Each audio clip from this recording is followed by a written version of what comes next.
বাংলাদেশের সমস্ত সাবান হারাম। এতে রয়েছে গরুর চর্বি, শুকরের চর্বি। আপনার যে মজ অন্তর ইজ অন, এর অর্থ কি বুঝি না। আমি বলে এটা হবে মজ অন্তরে তারুণ্য, তরুণরা খায়। আপনি কইতে পারেন লবণ তো লবণই, no, need to have a good pack.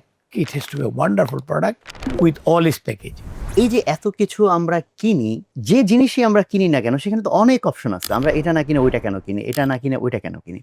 তাহলে একটা মানুষ তার পারচেজ ডিসিশন আসলে কিভাবে নেয়? গেছিলাম লন্ডনে রেস্টুরেন্টে খাইতে, এই বলে গরু মাংস দাও, লেখা বিফ 100% হালাল। আমি বলি না, বিফ তো হালালই, আবার কি এটা কি লেখছো? কারণ না, এটা কেমনে জবাই করা হয়েছে এইটা বুঝাইছে। আমি বলি, তো ভালো তো, আমার সামান্য তো হালাল। এই থেকে আমার ব্রেন এসে গেছে অ্যারোমেটিক সোপ 100% হালাল। তো ওভারঅল ট্রাস্ট বিল্ড আপ করার ক্ষেত্রে যে ব্র্যান্ড পজিশনিং এর যে জায়গাটা, তো ব্র্যান্ড বলতে তো মানুষ মনে করে একটা লোগো দিলাম, একটা ডিজাইন দিলাম। সো আপনি যদি আপনার মতো করে একটু বলেন যে এই যে ব্র্যান্ড এবং এতগুলো ব্র্যান্ড আপনি দাঁড় করিয়েছেন, ট্রাস্ট, এটার পিছনে আসলে মূল রহস্যগুলা কি? লবণ চলতেছিল না, কোনো মতেই চল। আমি 11 কোটি টাকা লস করছি। তারপরে একটা বুদ্ধি বাইর করলাম, বললাম এশিয়া লবণ মেধা বিকাশে সাহায্য করে। আমরা এক মেধাবী বাংলাদেশে স্বপ্ন দেখি, একটা ড্রিম দেখাই দিলাম, মানুষ আস্তে আস্তে কেনা শুরু করবে। আপনার সবচেয়ে বিখ্যাত মার্কেটিং যেটা সবচেয়ে বেশি আলোচিত, যেটা এই বইতে আসছে, এটার গল্প যদি একটু আমরা জানতে চাই, আইডিয়াটা কিভাবে আসলো? এই প্রোডাক্টটা আমার দিলেন যে আপনি বাজারজাত করা। আমার থিঙ্কিং প্রসেসটা কি দিয়ে শুরু হয় বলি। আমার থিঙ্কিং প্রসেসটা শুরু হয় ফ্লিপকার্টের। আপনার মাইন্ডে পুরো মার্কেটিং যে প্ল্যানটা, এটা কিভাবে কাজ করছে এটা আমি একটু ভিতরে জানতে চাই। যেমন আপনি যে বিজ্ঞাপন দিবেন, কোথায় কোন চ্যানেলে কতটুকু দিবেন, আপনার যে প্রোডাকশন হয়েছে এটার সাথে কানেকশনটা কিভাবে হবে। যদি বলেন যে কোম্পানি একদিকে, আপনি ভোক্তা একদিকে, আপনি কার পক্ষে? আমি কিন্তু ক্রেতার পক্ষে।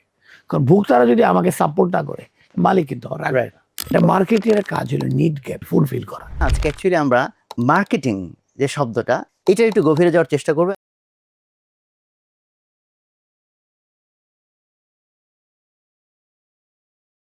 আসসালামু আলাইকুম সুপ্রিয় দর্শক, আপনাদেরকে স্বাগতম জানাচ্ছি বই কথার নতুন পর্বে। অ্যাকচুয়ালি একটা সাবান যখন আমরা দেখি, এটা আসলে শুধু যে সাবান এটা না। আমরা যখন একটা লবণ দেখি, এটা শুধু একটা লবণ না, এর পিছনে আসলে অনেক গল্প থাকে। কারণ আমাদের প্রত্যেকটা মানুষের জীবনে অসংখ্য প্রোডাক্ট সার্ভিস ওতপ্রোতভাবে জড়িয়ে আছে। ঘুম থেকে উঠে আমরা ব্রাশ করছি, তারপর রান্না হচ্ছে, বাসায় বিভিন্ন জিনিসপত্র আসতেছে। এই যে এত কিছু আমরা কিনি, যে জিনিসই আমরা কিনি না কেন সেখানে তো অনেক অপশন আছে। আমরা এটা না কিনে ওইটা কেন কিনি, এটা না কিনে ওইটা কেন কিনি। সো তাহলে একটা মানুষ তার পারচেজ ডিসিশন আসলে কিভাবে নেয়? একটা জিনিস কেনার ক্ষেত্রে কি কি জিনিস তাকে ইনফ্লুয়েন্স করে? সবগুলো প্রোডাক্টই তো মানুষের বাসায় ঢোকে না। কোনটা ঢুকতে পারে, কোনটা ঢুকে না। এবং শুধু বাসায় ঢোকা না, কোনো প্রোডাক্ট মানুষের মনের ভিতর ঢুকে যায়। বছরের পর বছর সেটা নিয়ে আলোচনা হয়। সো অ্যাকচুয়ালি আমি যে ভূমিকাটা দিচ্ছি নিশ্চয়ই আপনারা আন্দাজ করতে পারছেন। আজকে অ্যাকচুয়ালি আমরা মার্কেটিং যে শব্দটা, এটা একটু গভীরে যাওয়ার চেষ্টা করবো। এবং আজকে আমরা খুবই আনন্দিত এবং কি বলবো, বিশেষণ দেওয়াটা একটু কষ্ট হয়ে যাচ্ছে, কারণ এমন একটা বই নিয়ে আজকে আমরা কথা বলবো যেটা হচ্ছে মার্কেটিং এর জগতে জাস্ট একটা বইয়ের নাম বা একটা রাইটারের নাম যদি বলা হয় আধুনিক সমাজে, তাহলে চোখ বন্ধ করে সবাই যে নামটা বলবে ফিলিপ কটলার। তার যে বইটা প্রিন্সিপালস অফ মার্কেটিং, সেই বইটা নিয়ে আজকে কথা বলবো। বাট তার চেয়েও আসলে আমার জন্য এক্সাইটমেন্টের বিষয় হলো বইটা নিয়ে কার সাথে কথা বলবো। একইভাবে বাংলাদেশে যদি জাস্ট একজন মার্কেটিয়ার নাম বলা হয়, তো আমার ধারণা মোটামুটি 100% না হলেও প্রায় 99% একমত হবেন। বাংলাদেশের টোটাল অ্যাডভার্টাইজিং বা মার্কেটিং এর জগতের সবচেয়ে বড় যে আলোচিত ঘটনা হালাল সাবানের বিজ্ঞাপন, সেটার পেছনের যিনি মানুষ সৈয়দ আলমগীর, উনি আজকে আমাদের সাথে আমাদের এই পডকাস্টে উপস্থিত হয়েছেন। সালামু আলাইকুম। আমরা খুবই খুশি যে আপনি আমাদের এখানে এসেছেন এবং এই বইটি নিয়ে আলাপ করবেন। এবং আমি দর্শক আরেকটু জানিয়ে রাখি ওনার পরিচয় সম্পর্কে। ওনার পরিচয় আসলে বিস্তারিত বলার কিছু নাই, তারপরে যদি বলি যে উনি ওনার লাইফে যমুনা গ্রুপে লম্বা সময় কাজ করেছেন এবং তারপর থেকে আরও লম্বা সময় ধরে এসিআই গ্রুপের সাথে আছেন। হালাল সাবানের কথা আপনার অনেকেই জানেন। আর এর বাইরেও উনি শুধু এসিআইতেই 17টি প্রোডাক্ট লাইন বা মানে ডেভেলপ করেছেন, এবং কতগুলো ব্র্যান্ড যে উনি ডেভেলপ করেছেন উনি ভালো বলতে পারবেন। হয়তো সংখ্যাও উনার এখন গুণে বলা হয়তো কষ্ট হতে পারে, এত এত ব্র্যান্ডের পেছনের মানুষ উনি। আর সেই সাথে আমাদের ইভেন বাংলাদেশের জন্য আমরা একটা গর্বের বিষয় বলবো যে মার্কেটিং প্রিন্সিপালস 13th এডিশন, যেটা এই বইটাতে এই হালাল সাবানের মার্কেটিং এর যে কেস স্টাডি, এই কেস স্টাডিটা এই বইটা সন্নিবেশিত হয়েছে। সো এটা খুবই খুশির বিষয়। আমি আর লম্বা ভূমিকায় যাচ্ছি না, আমাদের অতিথির সাথে আমরা এখন আলোচনার গভীরে ঢুকতে চাই। আপনি কেমন আছেন? জি ভালো, আলহামদুলিল্লাহ। আমি যদি আসলে একটু একদম আপনার ছোটবেলাতে ফ্ল্যাশব্যাক করতে চাই, আপনি কি এখন চিন্তা করতে পারেন বা কানেক্ট করতে পারেন যে ওই বয়সেই একটা সহজাত মার্কেটার হওয়ার গুণাবলী আপনার মধ্যে ছিল বা ওই দৃষ্টিতে আপনি জিনিসপত্র দেখতেন? না, মার্কেটিয়ার হবো কিনা সেটা জানি না, এইরকম ভাবে হবো কিনা জানি না। দেখেন, মার্কেটিং তো সবসময় আছে। হুম।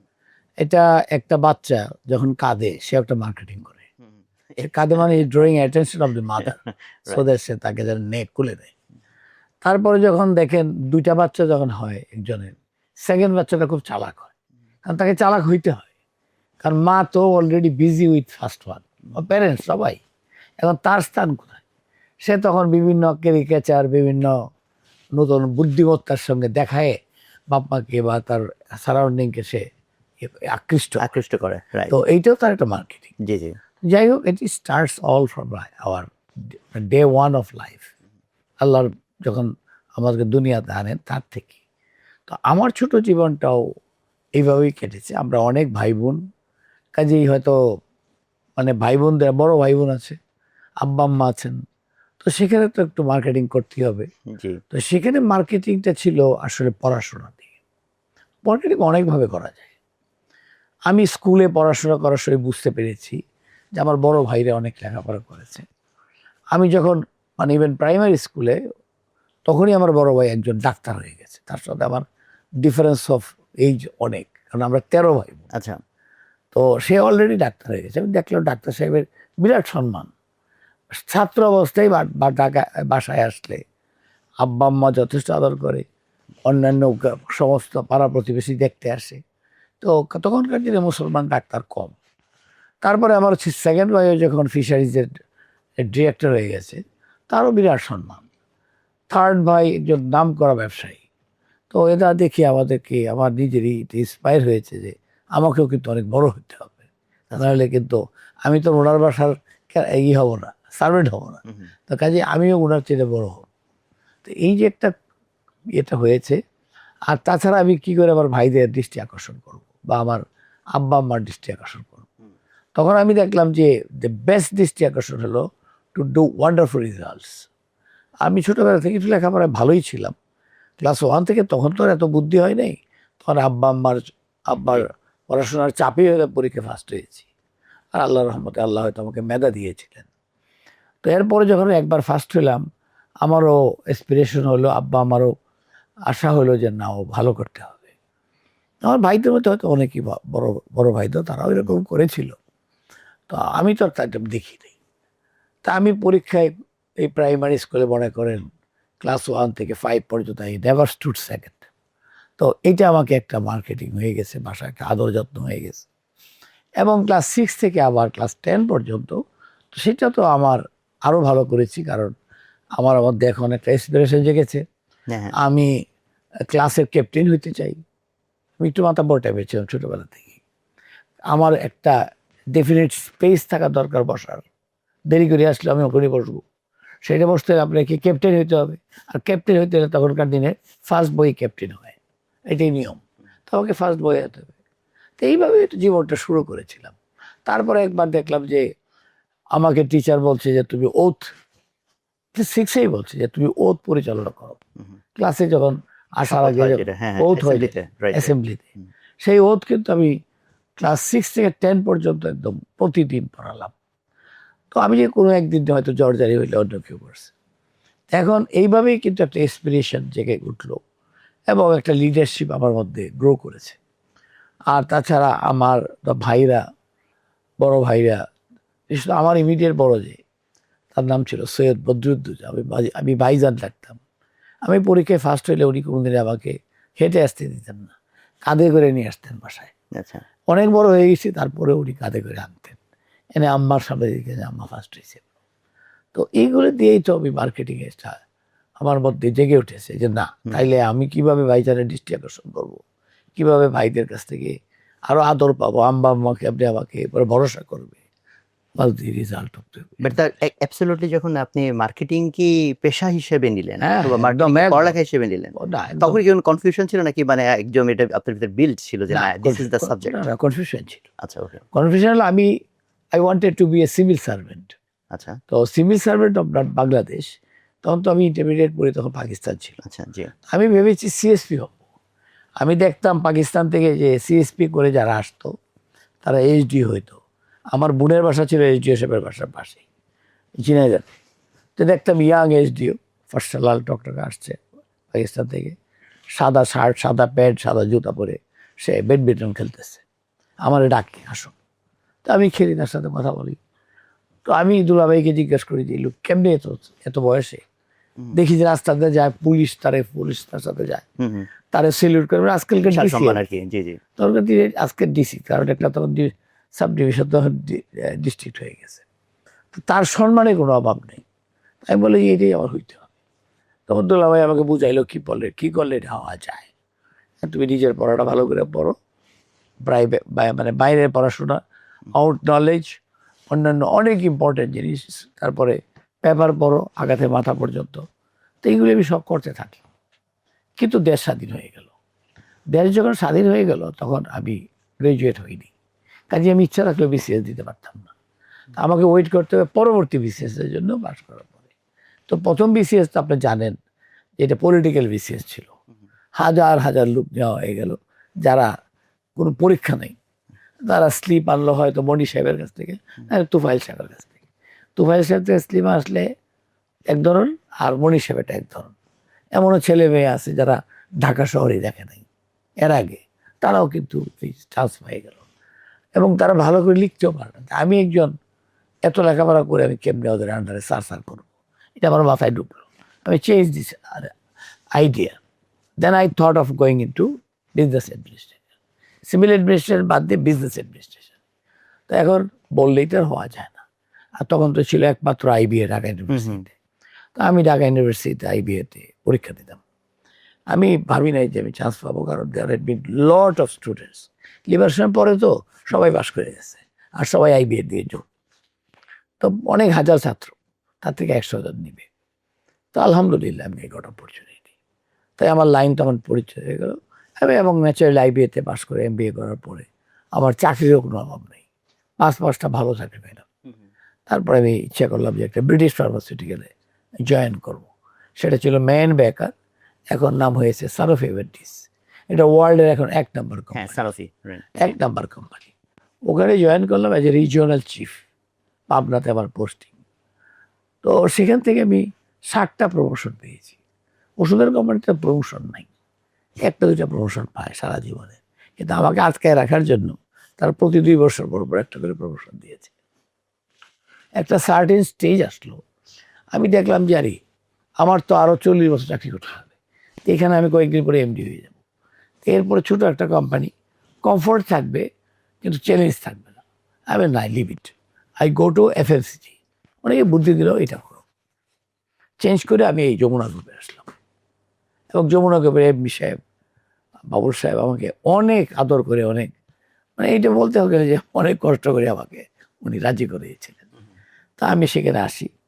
তো সেখানে I could make my mark. আমি যেটা চিন্তা করতাম যে আমি অনেক কিছু করতে পারবো, যেমন আমাকে যখন চলে আসি, ওষুধের কোম্পানির এমডি সাহেব আমাকে ছাড়তে চায় না। আমি বলি স্যার আপনি আমাকে ছেড়ে দেন। কেন, তুমি তো এখানে ভালো করছো, তুমি তো এখানে এমডি হয়ে যাবা, এখানে আর এমবিও নেই, তুমি একমাত্র এমডি, এমবিএ। আর তা আমি বললাম স্যার 2-3টা ব্যাপার আছে। একটা হলো আমাকে যে ধরনের স্যালারি দিয়ে যমুনা নিয়ে যাচ্ছে, আপনাকে আমি দেখাবো এই স্যালারি আমি এখানে রিটায়ারের সময় পাবো না। আমুল সাহেব আমাকে এত আদর করে নিয়ে যাচ্ছে, আর ওখানে যে সুযোগটা পাবো ব্যাটিং করার, আমি তো মনে করতেছি স্যার আমি গুড ব্যাটার। তো আমি মনে করতেছি যে আমি এমন ব্যাটিং করব যে মানুষ বলটা খুঁজে পাবে না, 6 তো হবেই, এই বলের কাজ হবে না, আম্পায়ারকে আরেকটা বল দিতে হবে। এবং মনে হয় একটা খেলার মধ্যে 3-4টা ব্যাটিং দিব, এরকম আম্পায়ার শুড কিপ মোর বলস রেডি, আগে বলে দিব। তো উনি বললেন যে ওনাদেরও এক্সপেকটেশন খুব হাই, আর আপনারও খুব এক্সপেকটেশন হাই। আমি স্যার দোয়া করেন, এক্সপেকটেশন থেকেই পারফরমেন্স হবে। তো যাই হোক আমি এখানে জয়েন করলাম।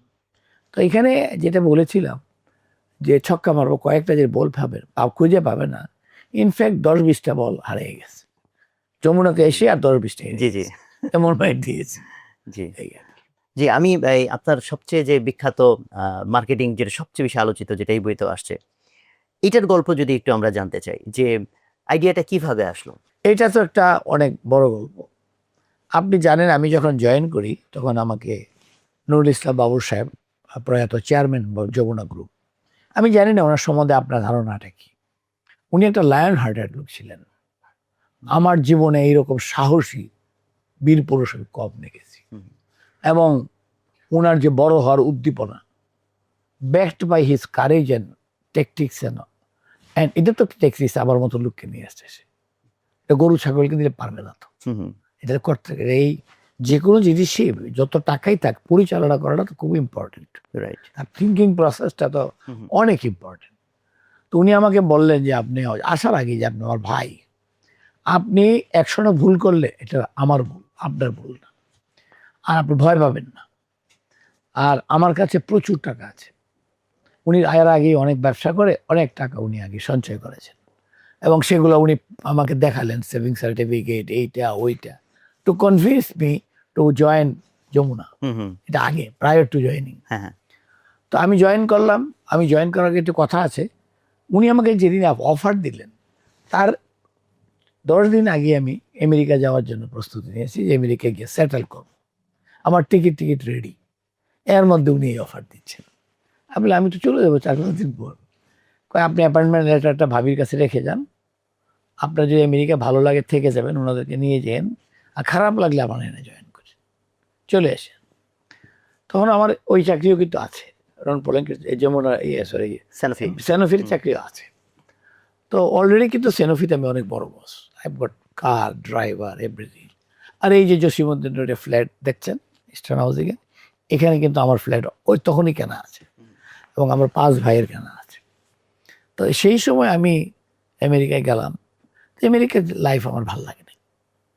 ওখানে কি, যেমন ধরেন মানুষ নিজের কাজ নিজে করতে হচ্ছে, সেটেল আছে, টাকা আছে, ডলার আছে, যত ডলারই আপনার কাছে থাকুক, আপনার রান্না কিন্তু আপনার করতে হবে, মানে ওটা চিন্তাই করা যায় না। আপনার গাড়িটা কিন্তু আপনি মুছতে হবে, অ্যান্ড আপনি you are to drive, there no one to help you. এটা কিন্তু অনেক দেশে আবার না। যেমন সিঙ্গাপুরে আমার ভাইগনা আছে, তারা কিন্তু বাসায় ডোমেস্টিক হেল্প কিন্তু আছে, ফিলিপিনো গার্লস আছে, তারা অত পয়সা তো চায় না। কিন্তু আমেরিকাতে একটা ডোমেস্টিক স্টাফ চাইলে সে আপনার বেতনটাই দিয়ে দিতে হবে। তো ওই জায়গায় যেন সম্ভব হয় না। তা ড্রাইভার রাখবেন, আপনার বেতনটাই সে নিয়ে যাবে, আপনি খাবেন কি? তো অতএব তারা নিজেই করে। আমি বলি এটা আমি কোনো করতে পারবো না। আমি একটা এফ্লুয়েন্ট ফ্যামিলির ছেলে, নট দ্যাট বিগ রিচ, কিন্তু আমার বাপ মা আমাকে ওদিন কাপড় ধুইতে দেয় নাই। Even while I was in হল ইন ইউনিভার্সিটি, হলের সময় আমার রুমের সামনে আমি তো লুঙ্গি পরি না, ট্রাউজার বা গেঞ্জি, ওইগুলো সব আমি স্তূপিকতাতে রেখে দিতাম। ওই ছেলেরা এসে নিয়ে যেত, আবার ধুয়ে এসে দিয়ে যেত। তো এইভাবে আমি মানুষ হয়েছি। জীবনে একটা ডিমও ভেজে দেখিনি, এখনও করি না, আল্লাহ রহমত, আল্লাহ হাজার শুকর। আমার মা ছিলেন, আমার ওয়াইফ আছে, তারা এটা করতে দিবে না, আমার ভাই বোন আছে। তো এই লোক কী করে এটা পছন্দ করবে? এটা করবে না। আরও বেশি পছন্দ করে ঢাকা শহরে 2-2টা চাকরি আছে, ফ্ল্যাট আছে, সমস্যা তো নাই। চাকরি একটা করতেছেন, ড্রাইভার বসে আছে সারাদিন, স্যার কখন না বেরোবে, 8:30 থেকে 4:30 পর্যন্ত ডেইলি, 2 দিন ছুটি, বছরে 6টা বোনাস এই সেনোভিতে। তো এইটা তো একটা আছেই। আপনার একটি ইস্টার্ন হাউজিংয়ে যে মুড়ি হোক, ছোট হোক বড় হোক, নিজের বাড়ি আছে, বাড়ি ভাড়া লাগে না। তখন তো এই বাসা ওই সবচেয়ে আধুনিক বাসা ছিল। আর কি আছে, আমি আবার ওই অ্যাসোসিয়েশনের প্রেসিডেন্ট, ওই সমস্ত মালিকদের প্রেসিডেন্ট। খালি অর্থাৎ এই পুরা ফ্ল্যাটের মালিকের ভাব আছে একটা, মালিকের ভাব আছে একটা। ওই আমার দেখলেই গার্ডরা দৌড়াইতেছে, সেই জোরে বলে ওই যে আপনার কেয়ারটেকার দৌড়াচ্ছে, কাজেই এই মালিকের দেখলে এটাই তো করে, আর তো কিছু না। এখন তারপরে আবার আমার এত বড় একটা চাকরি আছে, যেটা আমার যে বেতন পাই তার 250% বেশি, বুঝছেন না? বাবুল সাহেব দিয়ে রাখছে গ্রুপ মার্কেটিং ডাইরেক্টর। তো ওনার পরিয়ে আমার কেন আমেরিকা ভালো লাগবে? আমার তো ভালো লাগার কথা না। কাজে ভালো লাগে নাই, আমি চলে আসছি। চলে এসে আমি ভাবছি যারা জীবনে রিস্ক দিতে হবে, আমি এইবার বাবুল সাহেবের সাথে কাজ করবো। I resign from this company. ওই যে তখন বললাম উনি আমাকে ছাড়ে না, এমডি সাহেব। তো এমডি সাহেব দেখাইলাম আমার অ্যাপয়েন্টমেন্ট লেটার, তখন উনি বললেন যে আপনারা এক্সপেক্টেড হাই তাতে রাখবেন না, আমি যে দোয়া করেন। তো ওইটা জয়েন করে গেলাম। তখন আমি তখনই চিন্তা করছিলাম বাবুল সাহেবের, যখন আমি আমেরিকাতে, যে আমি যে কি করব, ডিসিশন তো আগে নিয়ে নিছি যে আমি ওনার টাকা আছে ইন্ডাস্ট্রি করব, বড় বড়, যে ইন্ডাস্ট্রি নকল করতে পারবে না ছোটোখাটো। তো কী করব, আমি একটা জুতার ফ্যাক্টরি দিব, বাটা, তার সেকেন্ড কোনো নাই, খাক বাটা একলা খাক, কিন্তু সেকেন্ড তো একটা থাকবে। মনে করেন ফার্স্ট 100, তা 10 তো থাকবে সেকেন্ড। জি জি, আমি তো বলছি না 99 হইতে হবে। তো আমি বলে একটা লেখলাম যে জুতা ফ্যাক্টরি, ওটা আরও কাহিনী আছে পরে বলতেছি। তারপরে কি ইউনিলিভার সব খাইতেছে একা একা, তো একটা সেকেন্ড এরকম টেলিট্রেস কোম্পানি করব। থার্ড অক্সিজেন, অক্সিজেন বাতাস থেকে অক্সিজেন নিয়ে পাম্পে ভরে তার র মেটেরিয়াল কিনতে হয় না, খালি একটা পাইপ কিনতে হয়, সমানে ব্যবসা করে যেতেছে। ওই ইলেকট্রড না হয় আমার ধারণা তখনকার ছিল যে মিনিমাম 100% প্রফিট করতেছে। তো এইভাবে আমার অনেকগুলি ব্রেইন আসলো, জয়েন করলাম বাবুল সাহেবের সঙ্গে। প্রথমত 14টা কোম্পানি আমাকে উনি গ্রুপ মার্কেটিং ডাইরেক্টর করলেন, একটার করলেন না। সেটা হলো রেকটিফাইড স্পিরিট বিক্রি করেন, ডিস্টিলারি, বলে এটা লাইসেন্স ফাইসেন্স অনেক কিছু লাগে, আপনি ভদ্রলোক মানুষ এটা হতে চান না, আমি দেখবো। আমি ঠিক আছে, বাকিগুলো আমাকে ছেড়ে দিলেন। তা আমি মাসখানেক রিভিউ করলাম যে ওনার কী আছে আর আমি কি করব। আমার কাছে দেখতেছি যতগুলি আছে তার মধ্যে 2টা ছাড়া বাকি সব ডিস্টার্বিং। কোন 2টা? যমুনা ফ্যান, আরেকটা হলো উনি বেচতেন পিভিসির গুঁড়া বিক্রি করতেন, সিঙ্গাপুর থেকে আনতেন, এনে এটাকে আবার বিভিন্ন গ্রেড করে আবার উনি বছর করে বেচতেন। মানে আসতো তো কোনটা 100 গ্রেড, কোনটা 5 গ্রেড, এরকম করে। এটা ভালো ব্যবসা। আমার সানোফির ইয়ার মান্থলি সেল আর ওনার ওই পিভিসির গুঁড়ার সেল সমান। আমি কই সানোফিকে বলি যে ভাই তোরা কি বেচস, কারণ তোর একটা প্রফিট আছে, 100% প্রফিট। আমার তো প্রফিটের দরকার নেই, আমার তো সোডা মার্কেট দরকার। পরে আমি বললাম ওনাকে যে আমি সব ইন্ডাস্ট্রি বন্ধ করে দেব। কি ইন্ডাস্ট্রি বন্ধ করবো? ব্যালাস্টের, আপনার সুইচ সকেট, এ খটস সুইচ আছে না, এগুলো। আমি বললাম ভাই দুনিয়া অন্য পিয়ানো সুইচ এসে গেছে, দুনিয়া কত আগে গেছে, এই কয়টা সুইচ আপনি কই বেচেন? কয়েকদিন পরে মসজিদেও ছাড়া কেউ কিনবে না, মসজিদও কিনবে, মসজিদও তাৎক্ষণিক হয়ে যাচ্ছে। তো বলে আচ্ছা। উনি অ্যালুমিনিয়ামের থালা বেচতেন। আমি এই তো ফকিরও খায় না, ফকিরও এখন ইচ্ছা করলে ওই অ্যাটলিস্ট মিনিমাম হইলে ওই যে কি বলে মেলামাইন ব্যবহার করে। আর আমাদের সব বাসায় তো চলে গেছে ইয়ের সিরামিকের। এইটা কে কিনে? তো বলে আমি বলি ফকির বেটারা দেখছি ওইটা আবার ফুটো হয়ে গেলে এটা আবার ইয়ে করে নেয়, জ্বালাই করে, আপনার বেচবেন কার কাছে? কহ এটা তো বিক্রি হয় না এখন। আমি গেলাম বাজারে গিয়ে এলাম মেলামাইন স্তূপ, সরি অ্যালুমিনিয়াম থালা বাটিটা স্তূপ, মালিক নাই। আমি কই আপনি মালিক কই গেল? ঘুরাই গেলে আনছে। আমি বলে ঘুরেন কেন, আপনি জায়গায় বসেন না। কয় সার বেচা কিনা নাই, কি আর ঘুরবে, এটা ওদের বই থেকে লাভ কি? তো কি করবেন? কয় এটা চিন্তা করতেছি। আমি বলে আমার কাছে কত আছে নিয়ে নেন, আমি তো এই ব্যবসা করবো না। কয় স্যার এরিয়া নিয়ে বেছেন। তারপরে জানেন এই যে একটা থুক ধরে আমি সব বেঁচে দিছি। এবং ইয়ে বাবু সাহেব বলতেছেন, চেয়ারম্যান স্যার বলতেছেন যে মেশিনগুলোর কি হবে? কয় কোটি টাকা দিয়ে মেশিন কিনছেন নাকি? 3-4 কোটি টাকা মেশিন কিনছেন, ওটা মোল্ডিং আর কি, এইটা সেইটা। আমি বলি শেয়ার দরে বেছে দেবো, এর কেউ কিনবে না। আসলে আমি ওজন দরে বেছে দিচ্ছি। আচ্ছা, সবাই মুখা লেগে গেছে, কি করতেছে লোক। তারপর আপনি উনি কিছু কিছু কেবল বিক্রি করতেন, কিছু কিছু কপার বিক্রি করতেন। আমি পাত কেন ভাই? আমি শুনেন, আমি বড় বড় কোম্পানি করব, এগুলি ডিস্টার্বিং। তাই এখন কথা উঠলো, অনেকে আছে না পুরনো লোক, দেখেন মারোয়ারিরা যখন বড় হয়ে যায় তাদের ছোট পানের দোকান দেওয়া শুরু করছিল মারোয়ারি, ওইটা ঠিক রাখে, কারণ ওটা তাদের লক্ষ্মী। আমি বললাম যে ভাই আমি তো ভাই মারোয়ারি না, আমি এক মুসলমানের পোলা, আর আমার লক্ষ্মী নাই, আমার আল্লাহর রহমত। আমি আমার বাপ হাজি, আমার 14 পুরুষ হাজি। তো আমার ভাই এই 14 পুরুষ, আমরা সৈয়দ মানুষ, এইসব বিশ্বাসে আমরা বিশ্বস্ত না। We only believe on Allah, mercy of Allah and তার রহমত। তো আমি জাজাকাল্লাহ করে শুরু করলাম। আমি প্রথম করলাম পেগাসাস শুজ। প্রথম বলা যায় না, সবটি কিন্তু সাইমালটেনিয়াস। যখন বাবুল সাহেবের কাছে আমার পরিকল্পনার কথা বললেন, উনি বললেন অ্যাপ্রুভড, আমি আছি আপনার সাথে। ঠিক তো? বলে হ্যাঁ। কী করবেন পয়লা? আমি জুতা। আমি বলে শোনেন কয়টা জুতা করে লাই। উনি তো এরকম মানে খুব ইয়ে লোক, মানে গরম লোক আর কি যারা বলে, যেরকম আমি কই একটা, উনি কই পাঁচ। আমি বলি না, জুতা দিয়ে কিন্তু যাওয়া যাবে না বাটার সাথে। বাটার জুতা আর পেগাসের জুতা কেউ বাটার জুতা রেখে কিনবে না। আমার বাপ বাচ্চা থাকলে কবে তোর মাথা খারাপ। আব্বা বাটার জুতা খুব পছন্দ করে, কারণ টিকে বেশি। আর আমরা খালি কইতাম না ডিজাইন ভালো না, আব্বা নিব না।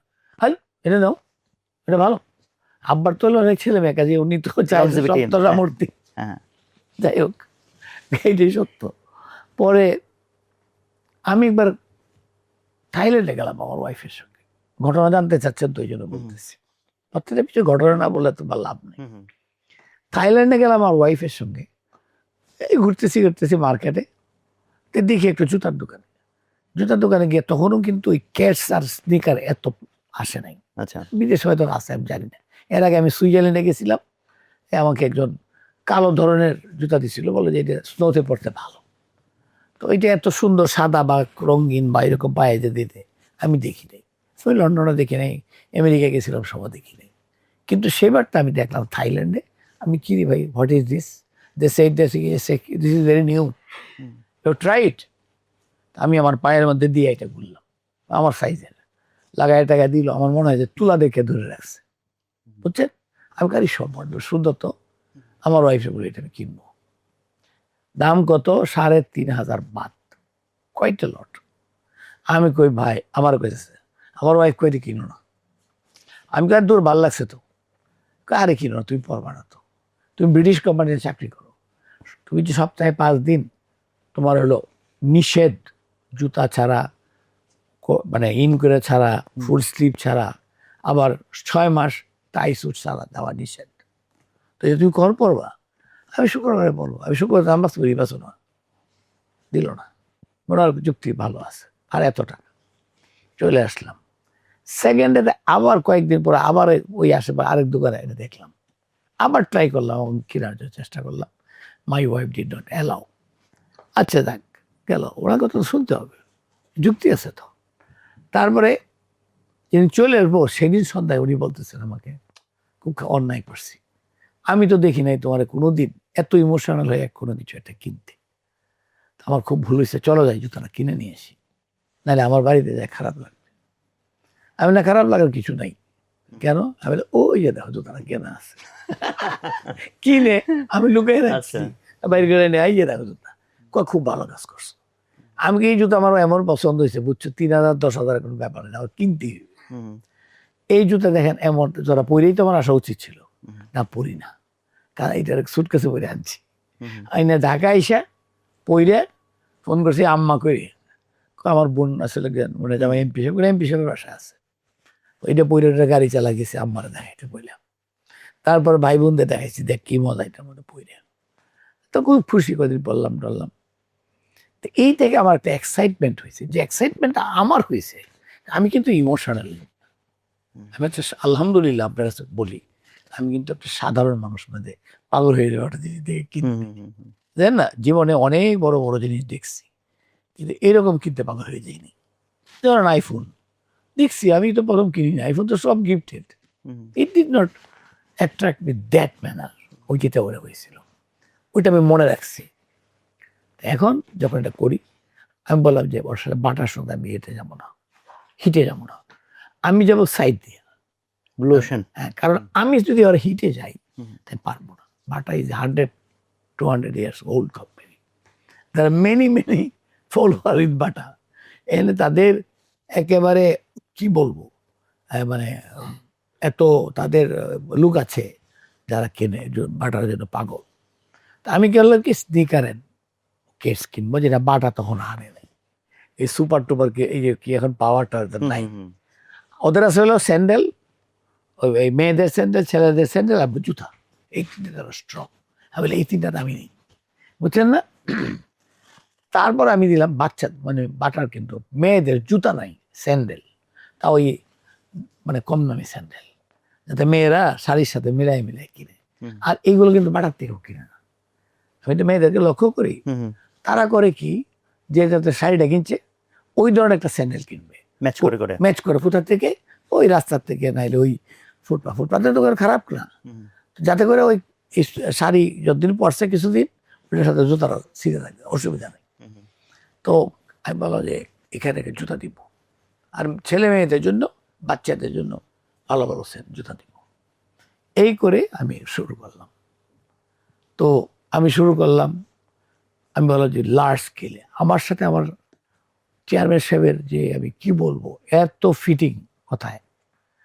আমি যদি বলি 500 জন ওয়ার্কার কাজ করবে, উনি বলবে 1000 লোক ওয়ার্কার কাজ করবে।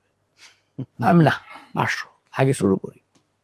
তাই হোক, মিডিলে এসে 500 ওয়ার্কারের কাজ শুরু হলো। জুতা বানায় তো টাল, অটোমেটিক, এগুলি সব আসে হলো তাইওয়ান থেকে মেশিন। শর্ট করে বলতেছি, ওটা আমরা টার্ন কি করলাম, টার্ন কি বুঝুন তো, যে ধরেন আমার এখানে কি জুতা তৈরি হবে, এটা সিভিল ওয়ার্কও তুমি করবা, তারপরে কইবা যে তুমি সিপা বানাইছো, আমার মেশিন ঢুকে না, ওই সিপা সিপির কাম নাই, তুমি করো। মেশিন তুমি দিবা, মেশিন তুমি বসাইবা, তুমি স্টার্ট করবা, র মেটেরিয়াল তুমি দিবা তাইওয়ান থেকে, এবং এক্সেলেন্ট জুতা থেকে। কোন জুতা? ওই যে জুতাকে পাগল হয়েছিলাম, হ্যাঁ সম্ভব আসলো, এবং ট্রু 500 মেয়ে কাজ করলো। এই ব্যাপারে একটা ঘটনা আছে।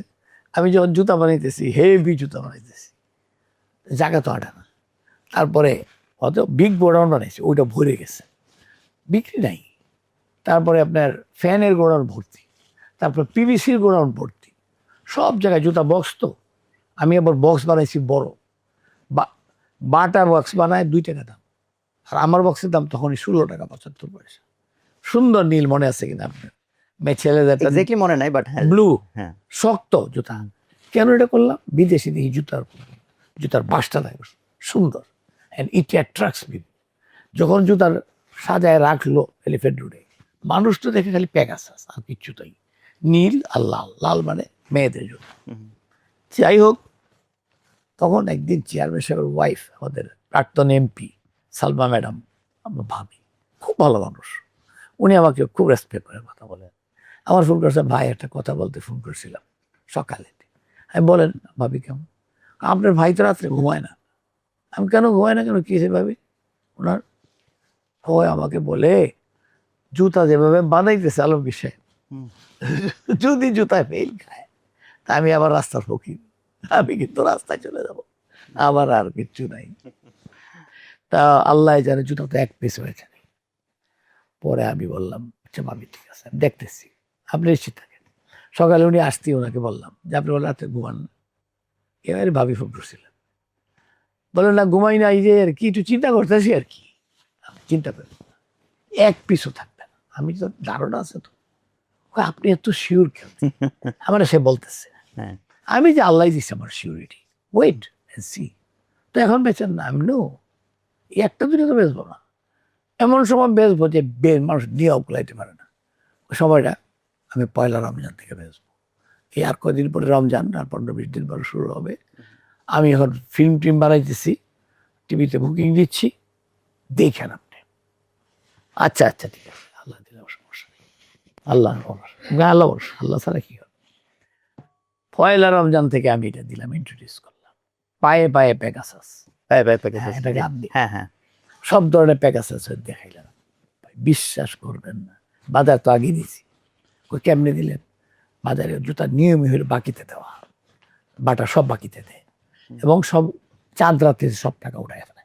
আমার তো চাঁদ রাত 30 দিন পরেই। তো আমি সব জায়গায় সারা বাংলাদেশ ব্যাপী জুতা দিয়ে দিচ্ছি, একটা জুতো নাই দিয়ে লাগাইলাম পায়ে পায়ে প্যাগাসাস। মানুষ যায় এই জুতা দেখে তো আমার মতো যেন পাগল হয়ে গেছিলাম। দেখে আমার বউয়ের কারণে কিনতে পারি না, ওরা তো চাই না। আমার দাম হলো 700 টাকা, আমি তো একদম কম দামে দিছি, তাতে মানে ভালো প্রফিট। ওরা তো করে 500 টাইমস, আমার তো দরকার নেই এত, আমি লাভ হইলেই তো ভালো লাভ করি দিছি। একটা জুতা 700, একটা দাম 600, আর মেয়েদের জুতাটার দাম 500 টাকা। মেয়েরা এত জুতা দামি কিনতে চায় না। কিন্তু জুতাটা আমার একটা মারাত্মক লাল টকটকা এবং সুন্দর ধরনের জুতা, নট স্যান্ডেল, শুজ দিয়ে বাজারে ছাড়ছি, বিশ্বাস করবেন না 10 দিনের মধ্যে একটা জুতা নেই। 10 দিন? 10 দিনের মানুষ জুতা কিনতেছে না ঈদের মধ্যে। হ্যাঁ। এখন 15 দিনের দিন আমি দেখি যে জুতা নিয়ে বাজারে মারামারি, দুই লোক মানে মারামারি করতেছে। একদিন দেখি এলিফ্যান্ট রোডে কি হয়েছে, 6 নম্বর জুতা ওনারও লাগে। তো উনি কয় আমি আগে চাইছি, ওকে আমি আগে চাইছি, জুতা বাটার কাছে আছে জুতা। আমি কই এই সমস্যার সমাধান করতেছি, শুনেন আমার কথা শুনে, আমি কোম্পানির ডাইরেক্টর। তা আমি আপনার টস করবো, টসে যিনি জিতেন তিনি জুতা কিনবেন, আর টসে যিনি হারবেন উনি আরো লাভবান। কি, এই রমজানের পরে উনি আমার অফিসে যাবেন সেনা কল্যাণে, উনি ফ্রি পাবেন এক জোড়া। হ্যাঁ বলছেন, খালি ঈদের দিন করতে পারবেন এই আর কি। মেনে নিল তারা, এইভাবে বেচছে।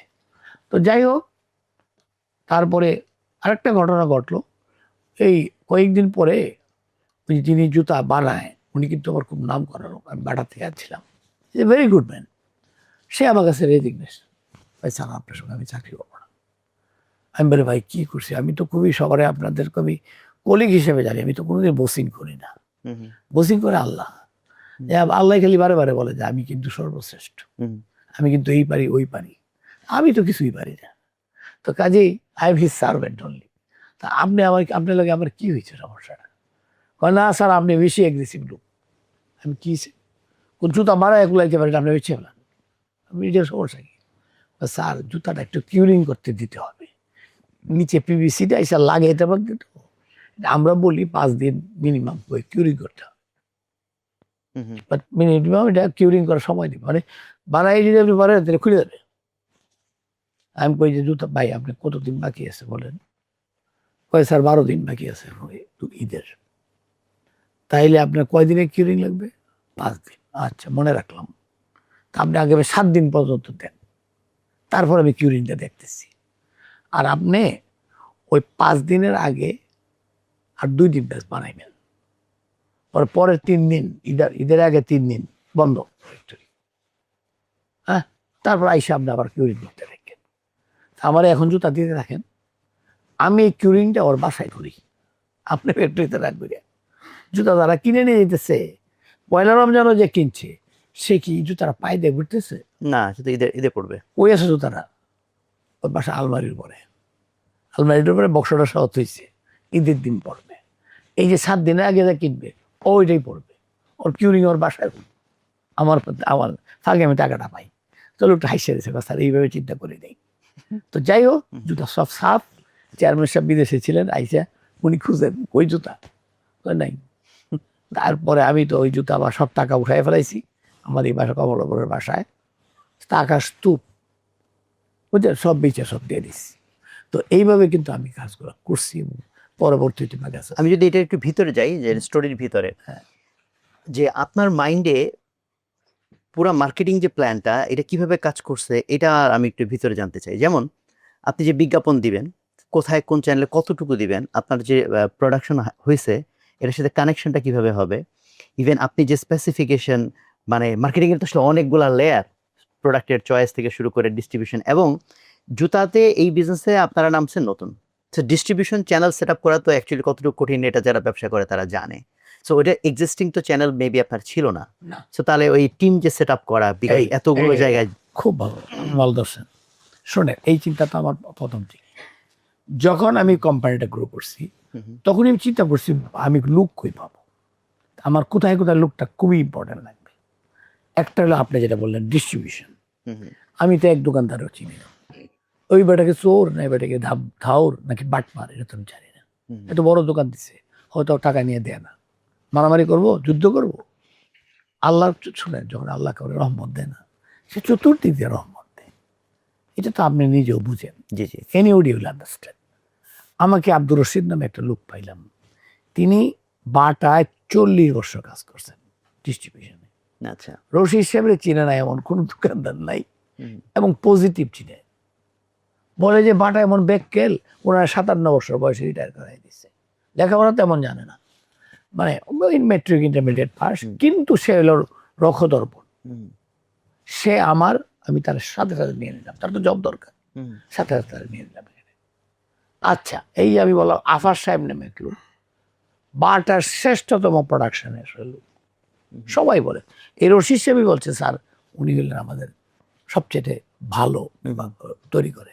আমি কল করেন ওনার রিটায়ারমেন্ট করাই দিয়েছে 57 নিয়ম, ওনাকে নিয়ে নিলাম। এইরকম করে কিন্তু আমি ভালো ভালো লোক পেয়ে গেলাম। এখন আমি রশিদ সাহেব বলি, রশিদ সাহেব জুতা কীরকম বানাবো, সে কিন্তু আমাকে অ্যাডভাইস দিচ্ছে। আমি কার কাছে বেচবো? স্যার কার কাছে বেচবো? পুরা লোক আমার পরিচিত। স্যার এই যে নগার অমুক স্টো, ওই যে আপনার রাজশাহীর অমুক স্টো, সব ওনার মুখস্থ। এবং তার আন্ডারে আমি 2 টাকা লোক নিলাম, বাটারি, এই যে রিটায়ার করা লোক, ওই ওনারাও আগে ওনার আন্ডারে কাজ করতো, উনি নিছে। একটা হলো হোলসেলের আর একটা রিটেইলের। সব হোলসেল সে দেখবে, সব রিটেল সে দেখবে। এইরকমভাবে একটা সেটিং করে ফেললাম। এলিফ্যান্ট রোডে বড় একটা শোরুম নিলাম। এইগুলি পুরি করছি, এগুলো আমি অনেক বুদ্ধি। এবার আসেন মার্কেটিং কেমনে করলাম। প্রথমত কথা হইল, ওই এক্সাইটমেন্টের কথা আমার মনে আছে। তো এটা ইউথদের জন্য লাগবে, এটা বয়স্কদের জন্য এক্সাইটমেন্ট আমার দরকার নেই, বুঝছেন? কাজে all my advertisement wine for বয়স্ক, children and women, not a senior guy. এই জন্য পায়ে পায়ে পেগাসাস, নাচানাচি, এটা নাচাচ্ছি তো সিনিয়ররা পছন্দ করবেন। আপনি এবার আসলেন চ্যানেলের কথা। Luckily that time BTV was only channel, না দেখেও পাই না, না দেখেও পায় নাই। তো আর আমি এত সংখ্যক অ্যাড দিলাম, ধরেন এই মার্চের অ্যাডটা, সরি এই রোজার ঈদের অ্যাডটা আমি 2 মাস আগে বুকিং দিছি। তার মানে কি, 8টা নিউজের ঠিক পূর্বে, 9টা নিউজের মাঝখানে, অমুক অমুক গান ড্রামাটার ঠিক বিগিনিং এ, সব পিক টাইম গুলোকে পিকিং করে এটা আমার দিয়ে দিছি। এবং আমার মনে আছে, খুব ভুল না করি তাহলে আরো কিছু কয়েকটা প্রোডাক্ট নিয়ে 76 লাখের মানে বুকিং তখনকার দিনে, 76 লক্ষ টাকা বুকিং, যেখানে 30 লাখ টাকা বুকিং কেউ দেয় না। আর আমার চেয়ারম্যান ওরকম, আর ফেলাই দেন না, অসুবিধা নেই। তাই এইরকম। তো এই জন্য এটা ফেলিওর হয়নি। তারপরে আসেন, এবার আমার মাথায় চিন্তা হইলো যে একটা ধরতে গিয়ে, এটা কিন্তু এই সময় না, যখন পেগাসাস মাঝামাঝি, তখনই কিন্তু এই কাজ করতেছি আমরা সাইমালটেনিয়াস, কিন্তু সিকোয়েন্স না, একটার পর একটা না। আমরা বললাম যে না ঠিক আছে, একটা কসমেটিকের কোম্পানি দেবো, টাইলেটারিজের কোম্পানি। সেখানে আমি টেলকাম পাউডার বাজারে ছিল না, কিন্তু এই মিল্লাত ফিল্লাত এইসব তিব্বত মেনবত, এই পর্সটা যেটা দেখতেছে, পর্স তখন চেসবেরি ছিল, বাংলাদেশে তারা ছিল না। এখন তো পর্স বিক্রি করে দিচ্ছে ইউনিলিভারের কাছে, এই জন্য পর্স দেখেন। তখন পর্সে কোনো প্রোডাক্ট ছিল না। তারপরে ইউনিলিভার কোনো ইয়েতে নেই, পাউডার দিয়ে নেই। আমি বলি এইখানে একটা দাম আছে, বাংলাদেশের লোক পাউডার পছন্দ করে, talcum powder, cream, finishing cream, cold cream, shampoo, 1 lakh, আর লাক্স তো তখন নাই, ওই যে কি কি ওদের আছে শ্যাম্পু, এই যে একটা মানুষ পাগল হয়ে গেছে। They will want a difference. আর ডিফারেন্স যে ক্রিয়েট করছি, ওইটা শুনলে তো আপনি বোকা লেগে যাবে। আমার বটল যেটি ছিলাম, অল ফগি বটল। শ্যাম্পুর কালার কি, একটা পিঙ্ক, একটা লাইট গ্রিন, একটা লাইট ইয়েলো, আর একটা সাদা, 4টা। তারা করাইলে মনে হয় কি বাই দেন খায় ফেলাই। হ্যাঁ, ফগির মধ্যে দিছি তো, মারাত্মক। এই প্যাকেই দেখে নাই, ইউনিলিভারই দেখে নাই। ইউনিলিভারি এমডি তো বলছে, মানে আমরা চিন্তা করতে পারি না, আপনি এই চিন্তাটা কেমনে করলেন? আমি করলাম, বিপদে পড়লে মানুষ করে। আপনার মতো যদি একজন কম্পিটিটর থাকে, তাইলে করতে বাধ্য হয়। আরো অনেক আইটেম দিল, 40 আইটেমস। টুথপেস্ট, ওই যে আপনি বলছেন যে লেমিনেটেড টিউবে, সব টুথপেস্ট দেখলাম অ্যালুমিনিয়াম কলাস্টেবল টিউব, সারা বিশ্বে দেখি লেমিনেটেড। এই একটা সুযোগ আছে, আর ব্যাকল বাধা নেই।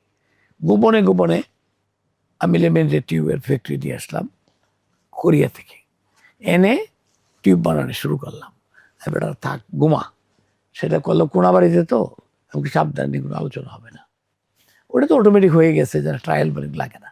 আমি তো ভালো ফ্যাক্টরি থেকে নিয়েছি, প্রথম টিউবটাই ভালো ছিল, ওটা তো খুলে গেছে। নো, যাই হোক টিউবে দিলাম, মানে ফ্রেশ অ্যান্ড ক্লিন নাম দিলাম। শ্যাম্পুটার নামও ফ্রেশ অ্যান্ড ক্লিন, এটার নামও ফ্রেশ অ্যান্ড ক্লিন। আসলে দেওয়া উচিত ছিল ক্লিন অ্যান্ড ফ্রেশ, কিংবা পরিষ্কার হন এবং ফ্রেশ দেখলাম যে ক্লিন ফ্রেশ শুধু ফ্রেশ অ্যান্ড ক্লিন উড়াই গেছি। কিন্তু আমারই দেওয়া নাম, কিন্তু মাশাআল্লাহ অ্যারোমেটিকও আমার দেওয়া নাম। আরো অনেকগুলো ব্র্যান্ড দিলাম। এরপরে আমি যখন সাবানের পরে আসতেছি, এখানে আমি স্টাইল নামটা আমি দিয়েছি। নেইল পালিশ, লিপস্টিক দিলাম, আর বাকি সব অ্যারোমেটিক একটা আমব্রেলা নিচে। আল্লাহর কি রহমত, আমিও প্রোডাক্ট রেডি করছি 40টা। এর মধ্যে দেশে সাব গেম হবে। আচ্ছা, আমার কাছে প্রস্তাব নিয়ে আসলো বিটিভি যে আমরা এই সাব গেম 7 দিন চলবে, অন্য কোনো অ্যাড চলবে না, আপনার প্রোডাক্টের অ্যাড চলবে, আর আপনি এর জন্য দিবেন আমার 40 লক্ষ টাকা। মানে অর্থাৎ আমার 4 লক্ষ টাকা দেওয়া উচিত, এখানে 40 লাখ চায়। বিটিভি ডিজে এসে আমার কাছে আসলো আরেকজন নিয়ে। তা আমি, আল্লাহরই কি রহমত দেন, রহমত ছাড়া হয় না, আমিও টিভির অ্যাডগুলো সব বোম্বেতে বানাই আনছি, আর আমারও প্রোডাক্ট রেডি, বাজারে দিচ্ছি। আমি কিন্তু বিভিন্ন জায়গায় যেতেছি, আরে বাপরে যে এক্সটেন্সিভ গেছি চিন্তাই করতে পারেন। এবং এত মানুষের সমালোচনা শুনছি, ঘাবড়াই যায়নি। উদাহরণ দিই, গেছি সিলেট, আমার মনে আছে আমি কিছু ছেলেবেলা তো আমি রিক্রুট করে ফেলছি। কোথায় করলাম, ওই যে আমি এতে কাজ করতাম, ওদের লোক কিছু নিয়ে আসছে ভালো ভালো। সুফিয়ান নামে একটা ছেলে, খুব ভালো সিলেটি, সে আমার বাজারে নিয়ে যায়। স্যার আপনি যাবেন কেন? আমি ধর্মী বাজারে অর্ডার নিই, চলো। তো অর্ডার নিতে গেছি, এক দোকানদার বলে, বিরাট দোকান, ভাই কোন কোম্পানি আপনি? আমি অ্যারোমেটিক। বলে এটা কে বানাইছে? আমি বলে যে যমুনা গ্রুপ। কত পদ্মা মেঘনা যমুনা কত আইলো গেল, আপনি আবার আইসেন 22 তো দেখেন নদী শনিতে, এইটা আমরা নেইতেই না। তো সুফিয়ান জব রাখছে, ভাই এইভাবে কথা বলে কোম্পানি মে মার্কেটিং ডাইরেক্টর। কয় হিতা কইতাম কি কোম্পানি মার্কেটিং ডাইরেক্টর, এরকম কয় আর কি। তাই বলে ভাই অসুবিধা নাই, তবে আপনাকে একটা কথা বলে যাই, আগামী 20 দিনের মধ্যে আপনি সুফিয়ান সাহেবের খুঁজবেন, খুঁজে অর্ডার দেবেন। কারণ সুফিয়ান সাহেব এত প্রোডাক্ট দিব, এত অ্যাড দিব, এত ভালো প্রোডাক্ট মানুষ এসে চাইবে। আপনি বড় দোকান, একটু পরে পরে চাইবে, একটু পরে পরে আপনি বিরক্ত হইবেন, ডেইলি অন্তত 5 জন ঘুরে যাবে। তো আপনি দেখবেন খুঁজবেন। তারপরে আবার একটু ব্যাপার হইল, প্রোডাক্ট তো রেডি, এখন ডিস্ট্রিবিউটার পাই না সব জায়গায়, সিলেটে পাই না, অনেক জায়গায় পাই, করাই করে ফেলছে অল্প ছোট টাকা দিয়ে। গেলাম সিলেটে, আমি প্লেনে নামলাম, তো তার আগে কিন্তু আমি ইয়ে দিয়ে দিচ্ছি বাজারে, ওই ওয়েল্ডিং ইলেকট্রোড দিয়ে দিচ্ছি, ওইটা তো অত কিছু লাগে না, খুব ভালো মার্কেট পাইছি, ওখানে শয়তানি করছি অনেক বলে বলবো। তো ওখানে তো এখন এক দোকান আমার বলে, আমার ওয়েল্ডিং এর ডিস্ট্রিবিউটার বড় লোক আছে, স্যার আমারে দিয়ে দেন। আমি কথা ঠিক আছে, তুমি যদি পারো আমার কোনো সমস্যা নেই। কত টাকা লাগবো? বলে আপনি বলেন। 50,000 টাকা দিই, অত মাল দায়ুক বুঝি। আমি দৌড়বি, আপনি কি আলাপ করেন, কত লাগতো? আমি 7 লাখ টাকা দিবেন, রাগ উঠে আছে আর কি, আমার 3 লাখ চাইতাম। তো বলে 7 লাখ টাকা, এটা তো বেচতে লাগবো অন্তত 1 বছর। আমি 7 লাখ টাকা বিক্রি হবে একদিনে, 1 মাসে। কিরকম? আমি বাজারে যাব, 3 লক্ষ টাকার অর্ডার। স্যার আপনি যদি 3 লাখ টাকা অর্ডার এই দিন নিতে পারেন, আপনার সাথে সেলস। আপনি গ্রেট সেলসম্যান আমি জানি, কিন্তু এই সেলসম্যান এই সিলেটে কাটতো। আমি করে ঠিক আছে চলো, আমার তো ইয়ে নিয়েই গেছি, সাথে ওই স্যাম্পল নিয়ে গেছি, ওই যে সুন্দর সুন্দর প্রোডাক্টের প্যাকেট নিয়ে গেছি আর কি, প্লেনে গেছি। তো আমি বললাম সুফিয়ান লো, স্যার একখান গাড়ি লাগবো। আমি হ্যাঁ একটা গাড়ি লাগবে, মানুষ হলে বিশ্বাস করবে না, একটা গাড়ি ভাড়া করো। না ভাড়া করতে গেলে আমার তো গাড়ি আছে, আপনি আমার গাড়ি নেন, রাগ করেন না আমার সাথে। আর স্যার আপনি একটা কাজ করেন, আমার একজন ম্যানেজার আছে, খুব বুদ্ধিমান, সে চিনাই দিবে কোন কোন দোকানগুলি ভালো, হিন্দু ভদ্রলোক। আমি চলো সেইখানে আমার এই দুধ কোম্পানি একটা কি জানি যে বেবি ফুডের একটা ছেলে কয়, স্যার আমি একটু চাই আপনার বস্তাটা ক্যারি করার জন্য, একটু শিখতাম কেন সেল করে। আমি চল তুইও চল, দেখবি। সেটারে সবাই গিয়ে প্রথমেই একটা বড় দোকান থেকে থামছি, উনি ওই ম্যানেজার বলে দিচ্ছে, আমার মালিক কোথায় ভাই? ওই চেম্বারে আছে, আমার চেম্বার করে কিন্তু সিলেটি লোক লন্ডন থেকে আইসে তো চেম্বারে ডাকুন একটা কথা কইতা, আমি কার্ড দিছি আমার, উনি আবার ডেকে ওকে আসেন আসেন ভাই আসেন, লোকটা খুব ভালো ছিল। আমি তাকে এক্সপ্লেইন করলাম ঘটনাটা, স্যাম্পল দেখাইলাম, হয়তো খুব সুন্দর হয়েছে। আমি কাদের একটা অর্ডার দেন, দিতে পারি, আমি নিশ্চিত থাকেন প্রোডাক্টটা হেভি চলবে, না চললে এই যে আমার কার্ড পুরো মাল ফেরত যাবে, ডরি। সে একটা অর্ডার দিল, প্রথম অর্ডার দিই 10,000 টাকা, 10-12,000 টাকা মতো। গেলাম, এটা সকাল 10টা থেকে করতেছি, বেলা 1:30 যখন বাসে তখন আবার 3,27,000 অথবা 47,000 ভুলে গেছি, এরকম অর্ডার কালেকশন হয়েছে। ম্যানেজারে কই, এই ম্যানেজার আরো নিমু, না স্যার ওইগুলি ফেরত দিব সব, করে একটাও স্যার ফেরত দেবেন, এগুলি সব আমার পরিচিত বন্ধু বান্ধব, জেনুইন। আমি আর 5 লাখ করি, তোর স্যারে দেখাই, ওই 7 লাখ কষ্ট হয়ে গেছে আপনার। আমি একবার কষ্ট না, আসলে কষ্ট হচ্ছে কারণ এই কাজটা আমি কোনোদিন করি না। তারপরে আমি, আমার বন্ধু ছিল ওখানকার নক্কানবালার প্রফেসর ওয়াজির আহমেদ, তা সে আমার ফোন করছে বারবার, তাড়াতাড়ি আসো, তোমার সঙ্গে আমি লাঞ্চ করবো। আমাকে আর এক বিপদে আছি। তারপরে তার বাধা গেছি, আমাকে তোমরা আবার নামায় দাও, ভাগো, ওর গাড়ি আছে। নাইমা দেখি ভাবি বিশাল পাকটাক করে আছে, আমার কয় ভাবি হায় হায় ভাই আপনার চেহারা কি হয়েছে, উনি আমার বাসায় আসে না, তো বলে যে ওই গোসল করবো, এই ওদের কাপড় চোপড় দিল, মিটুকে দিল, গোসল টোসল করে খাইলাম নামাজ পড়ে। তাও খাওয়ারে তো হেভি খাওয়া, খায় একটা রেস্ট করে আমি সন্ধ্যার ফ্লাইটে চলে যাবো, কিন্তু কোনো টানাটানি করলাম, আমি আমাকে যাইতে হবে কালকে আর আরেক জায়গায়, এরকম ক্যারিসমা দেখাই দেবো না। তো আমি যখন আবার, আমি তো হোটেলে উঠছিলাম পয়লা, তো হোটেলে যখন উঠে, কারণ বাসায় না উঠে হোটেল থেকে ঘুমায় টুমায় এদের সাথে যাবো, তারপর তোমার বাসায় খাবো। তো হোটেলে যখন আমাকে নিয়ে যায়, ওয়াজির গাড়ি চালায়, আমি পাশে বসে আছি, দেখি যে আমার ডিস্ট্রিবিউটার যায়, তার হাতে একটা খাম, আমি কই যে দাও, যাইতেছে 7 লাখ টাকার খাম লইয়া, করছে নাকি, নামছি, ও নামছি, হয় স্যার মাফ করে দেন আমার সাথে, কার লগে স্যার আমি পাঞ্জা লাগছি বুঝতে পারলাম না। আমি কই, স্যার আমার ধরেন 7 লাখ দিল, আপনার না ঝগড়া করেন, টাকাটা দিছেন ভালো করছেন, আর নইলে কি হইতো জানেন, অর্ডার যে নিছি, এই অর্ডার নিয়ে একটা হেলিকপ্টার আসতো, একটা হেলিকপ্টার এসে আলিয়া মাদ্রাসার সামনে নামাইতাম, মনে মনে ঠিক করতেছিলাম এটা ভালো হইতো, না দিলে ভালো হইতো। আলিয়া মাদ্রাসার সামনে নামাইলে মানুষ করে হেলিকপ্টার আইছে কেন, তত হেলিকপ্টার বেশি নাই, তো বলে 1-2টা কোম্পানি করছে, তো হেলিকপ্টার আইছে কি জন্যে, এই এরোমেটিক কোম্পানির মাল ডিস্ট্রিবিউট করতে। আর মানুষের কয়ে দিতাম প্রচার করবা ফোলাবান রে, যে এইটা ডিস্ট্রিবিউশন এইভাবেই হবে, হেলিকপ্টার দেশে দিয়ে যাবে বিভিন্ন জায়গায়, কারণ এগুলো খুব মূল্যবান জিনিস। যাই হোক, এই টাকা তো দিলাম, তো এইভাবে কিন্তু আমি এটাকে এস্টাবলিশ করছি 40 টাকা।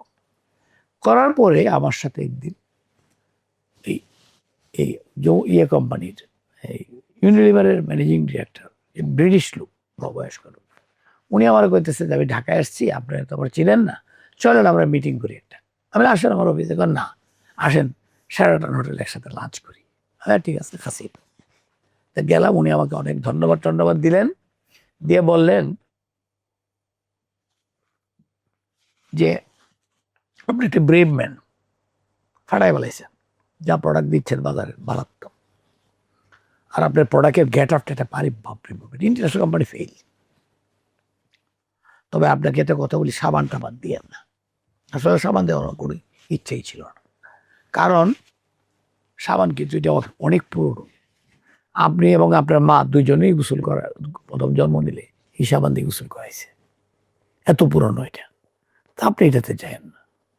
আমি গো আচ্ছা তাই নাকি, আর পৃথিবীতে এমন কোনো মডেল নাই, এমন কোনো নায়িকা নাই এই সারা বিশ্বে, রাশিয়া হোক আর আমেরিকা হোক, লন্ডন হোক আর ইন্ডিয়া হোক, এই সাবান নিয়ে নাচে নাই, হাতে নিয়ে নাচছে লাক্স লাক্স লাক্স, অতএব এইটাতে আপনি যান না।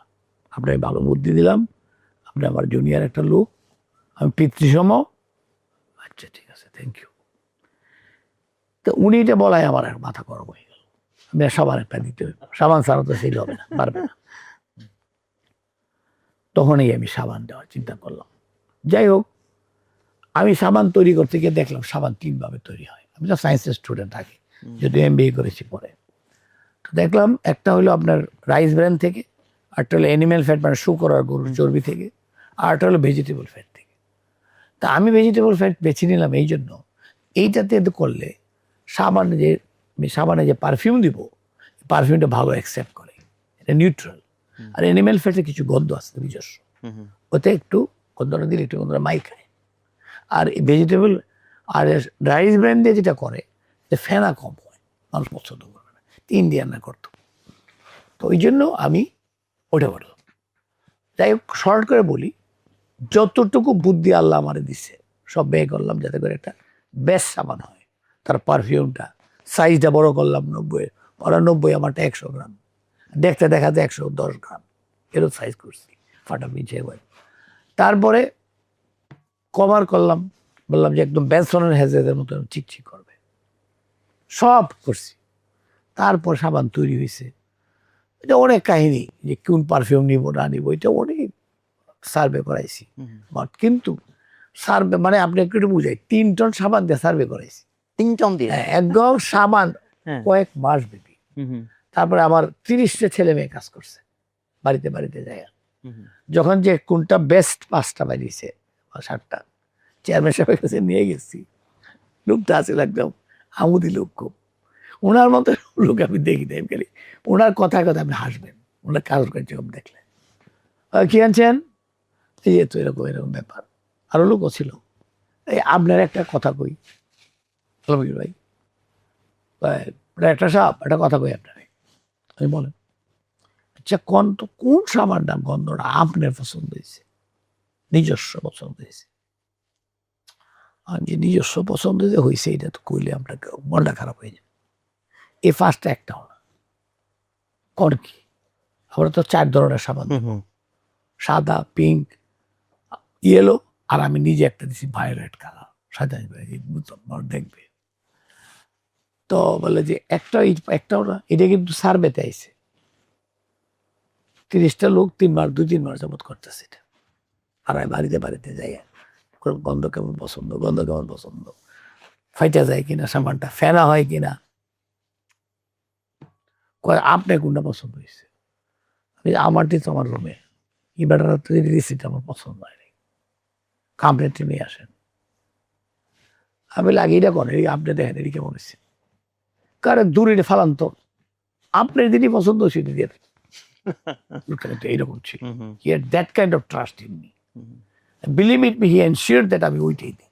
কারণ তার আগে টেলকাম পাউডার, 2টা টেলকাম পাউডার আমি নিজে পছন্দ করে দিছিলাম, আর ক্রিমগুলো দিছিলাম, বিরাট বাজার খাইছি।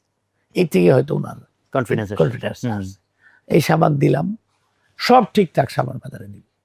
এখন আমি কই সাবান তো তারপর চলবে না, মানুষ সাবানটা কিনে বাসায় নিয়ে যাবে, কেউ ও ম্যাডাম বলবে এই কি সাবান, কইরা তো যমুনা কোম্পানি করছে, করলেই যাও।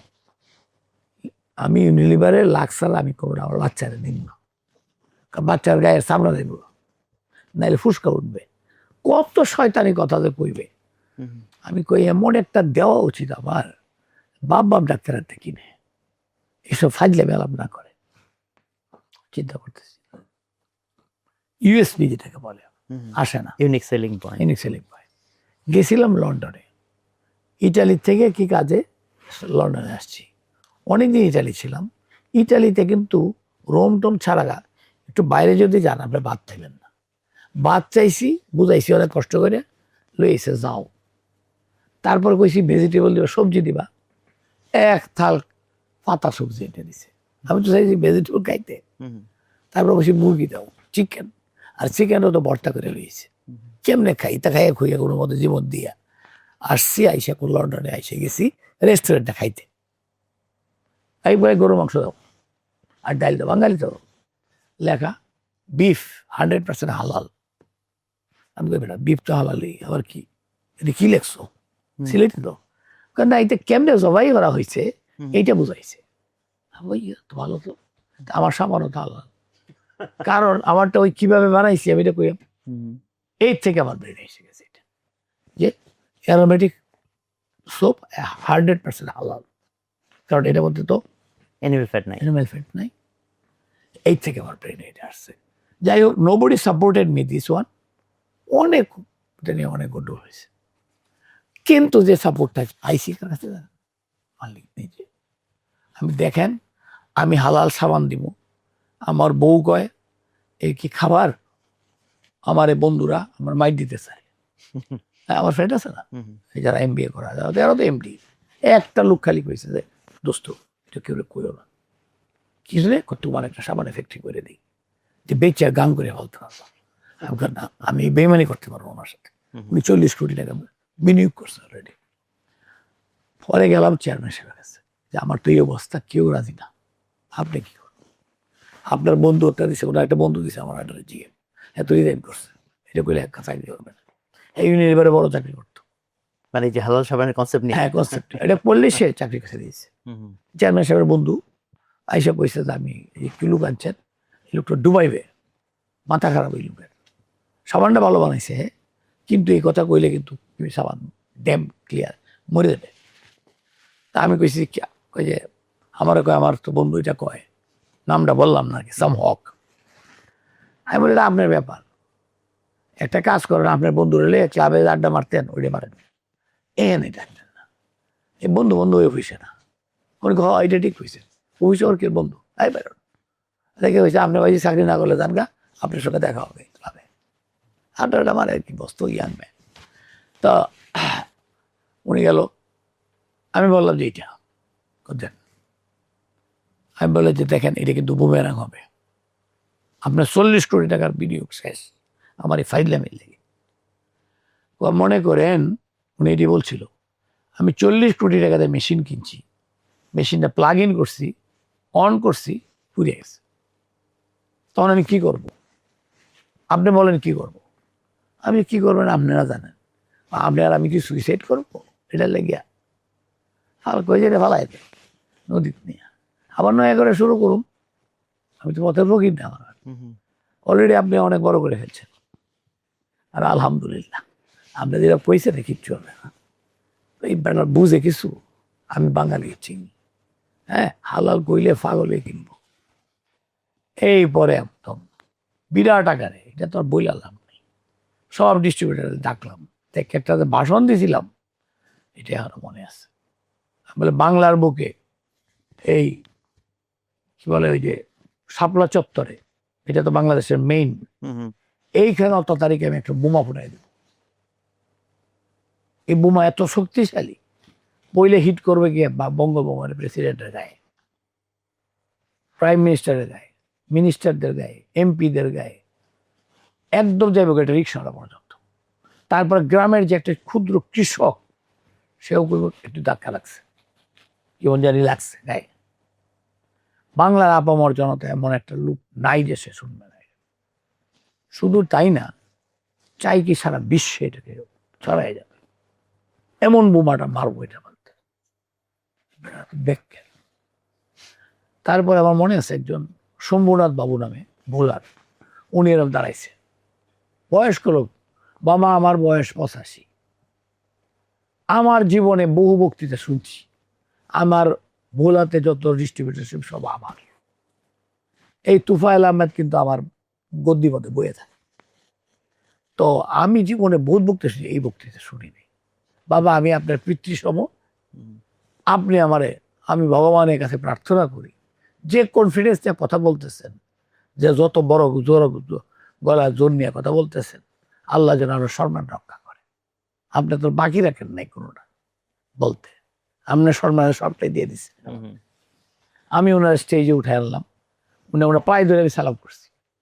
আপনি বলছেন আমার বাবার সমান, আপনি আমার বাবার সমান, আমার বাবা নাই, আমি হিন্দু মুসলিম বিশ্বাস করি, মানবতা বিশ্বাস করি, I M a great pious person. আমার রিলিজিয়ান বলে আমার ধর্ম সবাই সমান, আমার ধর্মের সবাই সমান। আমি যদি অন্য ধর্মের লোক ইজ্জত না করতে পারি, তারা সেভ না করতে পারি, তা আমি মুসলমানই না, তাকে সেভ করতে হবে আমাকে। তা আপনি আজকে দোয়া করছেন, আমার মা আছে, তা আপনার দোয়াতে আরো আমার 200% শিওর হয়ে গেলাম। স্যার কি কইবেন, আজকে না বলি 10 দিন পরে তো আমি বললাম, ডেট দিয়ে দিচ্ছি, কারণ আমার তৈরি হইতেছে। আপনারা আপনাদের সবার অ্যাডভান্স ড্রাফট দিতে হবে। অ্যাডভান্স ড্রাফট, আপনি অ্যাডভান্স ড্রাফট না দিলে যে ড্রাফট দিবে তারই আমি টাকা দেব, মাল দেব। আপনারা সব আঙুল চুষবেন আর কাঁদবেন। এই আমার বাসা জসিমুদ্দিন রোডে, নিচে গিয়ে দাঁড়ায় থাকবেন। আবার দারোয়ান করবে না, স্যার এখানে দেখা করে না ডিস্ট্রিবিউটারদের সাথে। যাই হোক, তারা খুব কনফিডেন্ট হলো। আর পরে যখন বাইরে এলো ঘটনাটা, বুঝতেই পারেন মানুষ তো ব্যাক করে গিয়েছে। আমি তো এত বড় পত্রিকা ফুল পাতা দিয়েছি, বাংলাদেশের সমস্ত সাবান হারাম, এতে রয়েছে গরুর চর্বি, শূকরের চর্বি, এতে রয়েছে। এবং মুসলমানদের জন্য শূকর হারাম, কমা হিন্দু ভাইদের জন্য গরু এবং শূকর দুইটাই অগ্রহণযোগ্য। তা আরাম কয় না, অগ্রহণযোগ্য। অতএব এই সমস্ত সাবান ব্যবহার করবেন না। ব্যবহার করুন একমাত্র 100% হালাল সাবান, অ্যারোমেটিক। ডাইরেক্ট মেরে দিচ্ছি যে বাজারে সব সাবান আরাম, তিব্বতেই কন আর আপনার ইয়েই কন, লাক্সেই কন। বাজার তো মানুষ তো সকালে ওইটা ধাক্কা লেগে গেছে মাথার মধ্যে। তারপরে আস্তে আস্তে এই হইল, আমি হুজুরদেরকে ডাকলাম, যে মানে হুজুরদের পরিচয় আছে, ওদের অ্যাসোসিয়েশন আছে। আমি যে দেখেন আপনাদের উচিত হবে আপনাদের বক্তৃতায় ভাষণে আপনারা কিন্তু হুজুর না, খালি সমাজের দর্পণ। ইনফ্যাক্ট কি ভালো কি খারাপ সরকার বলা উচিত না, বলা উচিত আপনার। 85% মুসলিম, আপনারা আছেন লইয়া রসুল্লাহর অমুক সাহাবি আইছিল, তো অমুকতে একটা চুমা দিছিল, বলেন এটা। কিন্তু বর্তমান বাস্তব নিয়ে বলেন যে তুমি কিন্তু সুদ যদি খাও, যারা গ্রামে সুদ খাও, তোমার জীবনে কোনো ব্যস্ত যেতে পারবে না। সুদ সম্বন্ধে এতবার বলা হয়েছে কোরআন শরীফে। দেখেন গ্রাম বাংলায় কিন্তু সুদে চলে গেছে। তারপর তুমি বলো যে 100% হালাল সাবান ব্যবহার করবেন, ওইসব সাবানে সব শুকরের চর্বি আছে। হুজুরা কিন্তু অনেক হেল্প করছে, ধর্ম সবাই বলছে একেবারে বাজার। আমি তো জানি কি করতে, বাজার সরাইলাম। তারপরে দেখি কিছুদিন পর আমার একজন বলতেছে, না আমি বসে রয়েছি সামনে আমার ল্যাপটপ, এখানকার একটা নিউজ আসে না, বেশ কিছু পরে দেখি যে লেখা কটলার্স ফাউন্ডেশন। আমি কি লেখা, mister Alamgir, your case study on 100% halal theory has been included in Kotler's book, 13th edition, page 76. The book is already in the marketplace.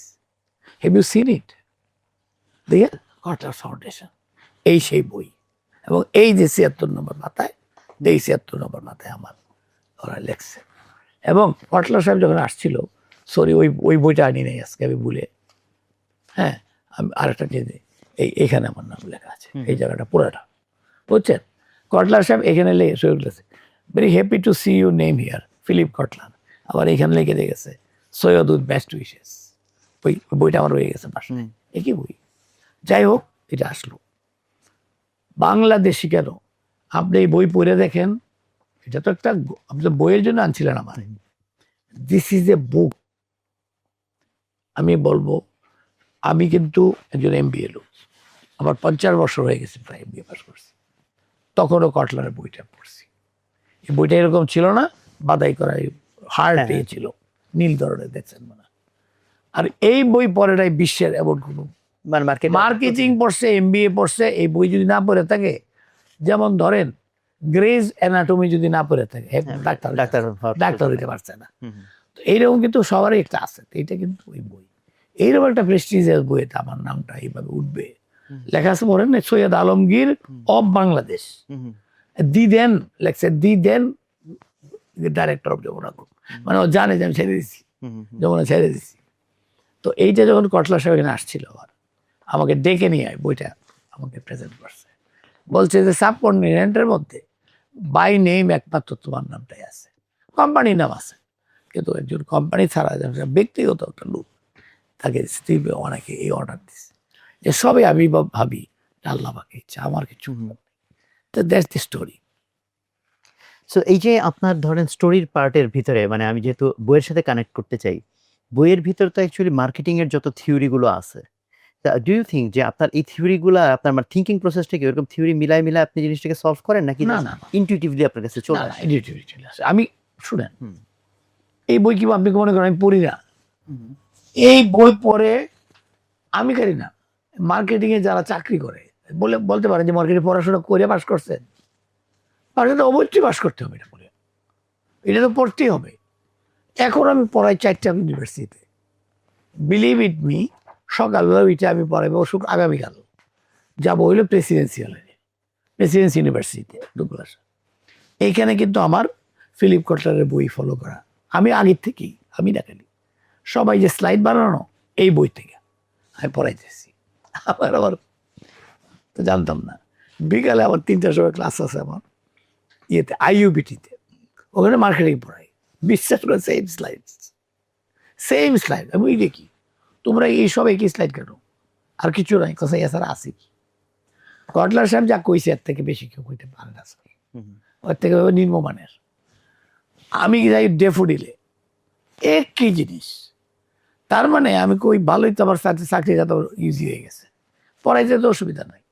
সকালবেলা যে এক্সাম্পল দিছি এক জায়গায়, বিকেলে আরেক জায়গায় দিই। তারপর আমি আবার শয়তানি করি ওর সাথে।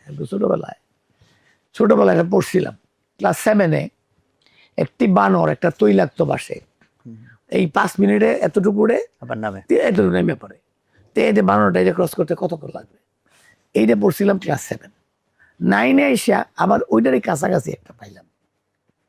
আবার MBA-তে আমি ভর্তি পরীক্ষা দিতে গেছি, ওই বানর আইব, ওই বানর ওখানেও গেছে। তো এইবার বানরটা গেছে ইংরেজিতে, ওখানে বাংলায় ডাক্তার আমাকে 10-20টা অঙ্ক সলভ করতে বলছেন 10 মিনিটস। তো আমি কিন্তু সলভ করতে গিয়ে বানর পাইছি, তো আর তোমারও হয়েছে বানরের গল্পের মতো। আমি এখানে বলাই যেটা ওই স্লাইড হয়নি, আমি তো নেই না, স্লাইড তো ওরা রেডি করে আছে। এই বই হলো এরকম। এটা থেকে আমি যেটা বলি, আপনি বললেন যে আপনি কি এটি ফলো করেন, ফলো করে তো সব কেউ কিছু করে না। Even when we read holy Quran, do you follow everything? We should follow everything, but actually we take the gist of it. সব তো করতে পারি না, আল্লাহ তো আমাদেরকে করে। আমরা আল্লাহর রাস্তায় চলি, কিন্তু আল্লাহ এটা আমাদের কিছু কিছু ডেঞ্জারাস জিনিস বলছে, এই জিনিসগুলি গুলো না। তার মধ্যে অনেক কথা বলছে, কিন্তু জিনিসগুলি ডেঞ্জারাস গুলা আপনার বাবা এটাতে বিরত থাকে। এইটারও তাই, এখানে অনেক কথা আছে, কিন্তু এখানের মধ্যে কিছু মৌলিক কথা আছে। যেমন ধরেন আমি বলি, আমরা মার্কেটিংয়ে বলি যে কোনো একটা প্রোডাক্ট আপনি আবার দিলেন, এই প্রোডাক্টটা আমার দিলেন যে আপনি বাজারজাত করেন। আমার থিঙ্কিং প্রসেসটা কি দিয়ে শুরু হয় বলি, আমার থিঙ্কিং প্রসেসটা শুরু হয় ফিলিপ কটলারের 4P দিয়া। এটা একটা প্রোডাক্ট, তাইলে প্রোডাক্টটারে কি করি, ইট has to be good product. এটা নিয়ে এই যে প্রোডাক্ট করে কিন্তু ছেড়ে দিলে হবে না। এসিএ লবণ দিছি, দেখছেন প্যাকেটটা, ওয়ার্ল্ডের 7,000 প্যাকেটের মধ্যে একটা প্যাকেট, এটা জানেন? ওয়ার্ল্ডের আমেরিকার থেকে ওয়ার্ল্ডের 7,000 বেস্ট প্যাক্সের মধ্যে স্থান পাইছে বাংলাদেশের একটা, কোনটা? এসিআই লবণের প্যাকটা। তো এই প্যাকটা করতে গিয়ে কতদিন লাগছে জানেন? আমি 66টা প্যাক রিজেক্ট করছি, 66টা, আর 67 নম্বর প্যাক এটা। তা ওইটার মধ্যে এইরম বাঁকাও, ওরম দাও, এখানে সিলভার রিপ দাও, এখানে দিও না, এই করে তবে প্রোডাক্ট হয়েছে। তো প্রোডাক্টের ভিতরে তো লবণ, আপনি কইতে পারেন লবণ তো লবণই, no, you need to have a good pack. So ওই প্যাক তো আমার কিন্তু ওই উনার বই ফেল করিয়া product, the product it has to be a wonderful product with all its packaging. As I said to you earlier, when you give soap, it's a aromatic, I said you এত সাবানটা অনেক ভালো করছি, কিন্তু উপরে যে একটা প্যাক দিছি বেনসন হেজেসের চিকচিকা কালারটা, ওটাও কিন্তু প্যাক প্রোডাক্টের একটা অঙ্গ। বাট এই টার্গেট গ্রুপ যেটা, তখন কি আপনার এটা মাথায় রাখতে হয় না যে কারণটা টার্গেট গ্রুপ কারা? তাহলে আপনি ধরেন যে ভালো প্রোডাক্ট বলতেছেন, যেমন ভালো বেশি ভালো দিতে গেলে তো এটার দামের একটা বিষয় থাকে না, নট অলওয়েজ, নট অলওয়েজ। সামান্য তো বললামই, আমি 100 গ্রাম দিছি 13 টাকায়, ওই বেটা 90 গ্রাম দেয় 13 টাকায়। তা আমার মানুষ একটু এক্সট্রা পাইলো, প্যাকেটটা সুন্দর করতে লাগে মনটা, বুঝছেন? অথবা হেভি প্রফিটিয়ারিং দরকার নাই, তো আগে বলছি। যমুনার এমডি সাহেব আমার কোনোদিনও কয় নাই যে আমার হেভি প্রফিট লাগবে। Profitable, yes. কত টাকা? 20%, গুড, আর লাগবে না ভাই।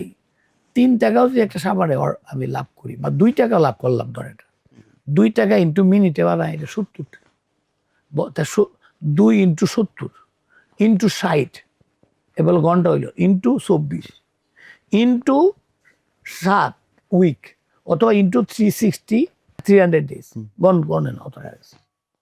এটা কয়েকশো কোটি টাকা হয়ে গেছে। তো এই জন্য এটা মাথায় চিন্তা করতে হবে যে আমার আসলে ব্যস্ত হইব নাম্বারস, তাই না? এটা এই জন্য আর কি।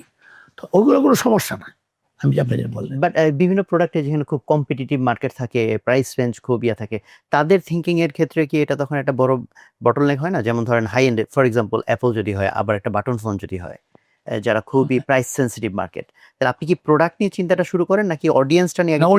অডিয়েন্স ওরা তো আমি চাই না যে বাটন ব্যবহার করে, he is not my customer. My customer is very different. যারা স্যামসাং ব্যবহার করে, যারা আরো দামি প্রোডাক্ট বিক্রি করে, ওরা হইলো আমার কাস্টমার। আমি প্রোডাক্ট পাইলাম 4টা, তো তারপরে প্রাইসের মতো অনেক কিছু আছে, ডিসকাউন্টেড প্রাইস, এই প্রাইস, ওই প্রাইসটা ঠিক করতে হয়। প্রোডাক্ট প্রাইস, তার প্লেস, কোথায় বিক্রি করবো, তাই না? তো এইভাবে কিন্তু 4টা জিনিস দিয়া প্রাইস এন্ড প্রমোশন প্রমোশন হয়ে গেল। কিন্তু আরেকটা প্রোডাক্ট নতুন অ্যাড হয়েছে একটা, সেটা প্যাকেজিং। তো প্যাকেজিং ওই প্রোডাক্টের মধ্যে পার্ট দেখি আর করে না, কিন্তু আলাদা করে না। তো এইগুলি কিন্তু আমরা খুব বইয়ের থেকে পাইছিলাম। তোর মনে রাখি, ও আচ্ছা, সব তো দেখলাম, তো এখন প্লেসটা কই, এটা কই। তো এইটা কিন্তু আমাকে মনে করায় দেয়, আপনি যুগ বিয়োগ পূরণ বাদ এগুলা শিখছিলেন, তারপর কি শিখলেন? এরকম আমি এমবিএতে এরকম মোটামোটা 2টা বই পড়ছিলাম, এটা লিনিয়ার প্রোগ্রামিং পর্যন্ত, এরোইনের কি যে কঠিন। মানে প্রথমটা তো ফাঁসি করি না, ফার্স্ট টার্ম, সেকেন্ডটা কত 62 পাইছি সাইকেলে ফেল, পরেরটা পাইছি 65, 4টা দিয়ে মিললে হবে আর কি। ক্লাস টেস্টে পাইছি 67, তার মানে আমি সিও পাই না, ডি। সারা সব ফালাইতে পরে এই 2টা লইয়ে পড়ছি 3 মাস। পড়লে তো সবই পারবেন, আলহামদুলিল্লাহ। স্যার জিজ্ঞেস, স্যার কত পাইছি, তোর রেজাল্ট হয়নি। অন্যরা কয় তোমরা সব খারাপ পাইছো, খুব খারাপ পড়ছো, খুব খারাপ পড়ছো। ইংলিশে কইতো আর কি, ভেরি ব্যাড। ওই পরে জিলুর আমার সবার ভাই, আওয়ামী লীগের, কিন্তু খুব ব্রেডিয়াত লোক, মাহমুদ হাসান, এখন আমেরিকা চলে গেছেন। But one boy did very good, Alam নিয়েছে, গট 100 out of 100 পড়ছি, কিন্তু কঠিন বই। আমি বলে, স্যার আমার গ্রেড কি? কারণ যোগ করলে তো আবার সি হইব। No, A grade. আমি কেন? ডাইরেক্টর সাহেব কইছে যে লোক ফাইনাল পরীক্ষা 100 মধ্যে 100 পাইতে পারে। আর প্রথম পরীক্ষা তো হয়েছে যেটুক পড়াইছে এইটুক, সেকেন্ড পরীক্ষা হয়েছে এইটুক, থার্ড পরীক্ষা পুরো বই 2টা পাইছে দিছি। তো এখন ঘোষণা হইলো যে আমরা কিন্তু বইয়ের থেকে কি শিখি সব লাগে না, but this gives us a guidance. আর অ্যাবাভ অল আবার বলছি, আবার যত সাকসেস হয়েছে এইটার জন্য 2টা জিনিস responsible. First and foremost is একটা আল্লাহ। আমারে আল্লাহ পাক রাতের বেলা কই দিছে যে তুই ভাত খাওয়ার সময় কইবি, দেখবি না তো এই দোকানে যা ভাত খা। আমি একটা জিনিস জানেন তো, আমাদের একটু বলা উচিত আমার হয় পডকাস্টে, আমাদের দেশের লোকজন তো সব কথা তো মনে রাখে না। আল্লাহ বলেছেন যে তোমার কাছে যখন কেউ এসেছে কিছু একটা চাইতে, মনে করে নিও সে তার আগে অন্য কারো কাছে গেছিল, সেই তোমাকে দেখাই দিছে যে এর কাছে যাও। কার কাছে গেছিল? আল্লাহর কাছে। আপনার একটা বিপদ যখন হয়, আমার একটা বিপদ হয়, তখন আমাকে আল্লাহ এই বিপদ থেকে আমার রক্ষা করো, তুমি আমাকে রহমত দাও, তুমি বরকত দাও, আমিন। হয়ে গেল।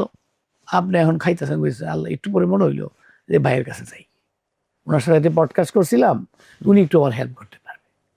তো এই যে আপনারা শিখাইলা দিল, একটু আমাকে কার কাছে চাইছিলাম? আল্লাহর কাছে না? হ্যাঁ, আল্লাহ বলছে আয়ের কাছে। এখন আপনি কিন্তু আবার না দেন, যদি আপনি কিন্তু বিধান না আপনি আল্লাহর কাছ থেকে, আপনি কিন্তু অনেক সময় দেই না। একটা কথা মনে রাখবেন, আবার বলি সবার উদ্দেশ্যে, before somebody came to ask your help, he went to someone else. আর কারো কাছে গেছিল, সেই কিন্তু তার মনের মধ্যে বলে দিচ্ছে তুই ওর কাছে যা। একা আসে নাই, সেটা হলো আল্লাহ। আল্লাহ পাক শিখাই দিছে যে তুই উমের কাছে, আলমগীর সাহেবের কাছে যা, দেখবি দিয়ে দিবে টাকাটা। বুঝছেন না? তো এটা কিন্তু এবারে মনে কাটতে হইব যে কোথায় ও আসে নাই, ও আমার কাছে আসার আগে আল্লাহর কাছে গেছিল, আল্লাহ দেখাইছে আমি পারতাছি না, তুই পারতেছি না, আমি ডাইরেক্ট আমি কিছু দিই না, গো থ্রু হিম। তো এই জন্য আমাকেও যে বুদ্ধিটা দিচ্ছে এটা অনলি ফ্রম আল্লাহ, এক। দ্বিতীয়ত হলো ডিফারেন্ট পার্টির আমার কলিগরা আমাকে অনেক হেল্প করেছে, যারা আমার আন্ডারে কাজ করছে। তারা অনেকেই বলছে স্যার হালাল সাবান ভালো হবে না। আমি কই তোর আগে কর কাজটা, দেখ হবে। কেউ বলছে মশার কয়েল যখন দিছিলাম এসিতে, স্যার চলবে না, বাজারে মশার কয়েল ভর্তি, 4টে মশার কয়েল আছে, ডুববেন কেন? আপনি এটা কি বলে ডুববেন? আমি কি ডুববো? আমারটা 1 নম্বর হবে। তারা বিশ্বাস করছে, কাজ করছে, 1 নম্বর হয়েছে। তো এই জন্য আমার কলিগরা করছে। তারপরে ধরেন এই যে আমি আইসা এই বাবুল সাহেবের বললাম যে আমি কিন্তু 100 ভাগ হালাল সাবান দেব, উনি যদি বন্ধ করে দিতেন আজকে কি আমার নামটা এটাতে আসতো? আসতো না। আমি বিশ্বের কত জায়গায় আমি রিসিপশন পাই যে এই 1 ভাগ ওনার নাম আছে ফ্রি।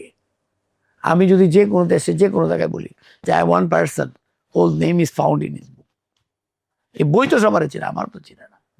তো তখন আমার সম্মান করে না, কে এটা কিভাবে হয়েছে? বাবুল সাহেব যদি আবার না বলতো না ভাই ফাইতে মেলা আবার করছে, তো আমি তখনই বন্ধ। কিন্তু আমার তাকে আমি ধন্যবাদ দিতে হবে না। গেলাম এসিআইতে, এরপরে এসিআইতে বললাম স্যার আমি গেছিলাম জার্মান, তার জানে একটা ফাইট দিতে গেছিলাম ডিবিআর ডিস্ট্রিবিউটার্সের জন্য, তা আমি উইন করে আইছি। বাংলাদেশে বহু লোক গেছিল, তারা বক্তৃতা দিচ্ছে, আমারটা তারা গ্রহণ করছে। স্যার খুশি। আমি স্যার আসার সময় 2টা লবণ আনছি, ঢুলে দিছি স্যার, এরকম একটা কাগজের মধ্যে দিয়ে ঢেলে দিছি, সাদা দবদবা লবণ। তো আলমগীর এসব লবণ তো আমি আমেরিকায় দেখেছি আমার মেয়ের বাসায়। আমি সে আমেরিকায় দেখছেন স্যার, লন্ডনে দেখছেন, বাংলাদেশে দেখছেন এটা কোন না? আমি বাংলাদেশে এই লবণ দিই, বাংলাদেশের লবণ এইটা, এই তোর পলিথিনের প্যাকেটে মোল্লা গুড্ডা এটা নিয়ে গেছি। স্যার এই লবণ ময়লা, এই লবণ ময়লা।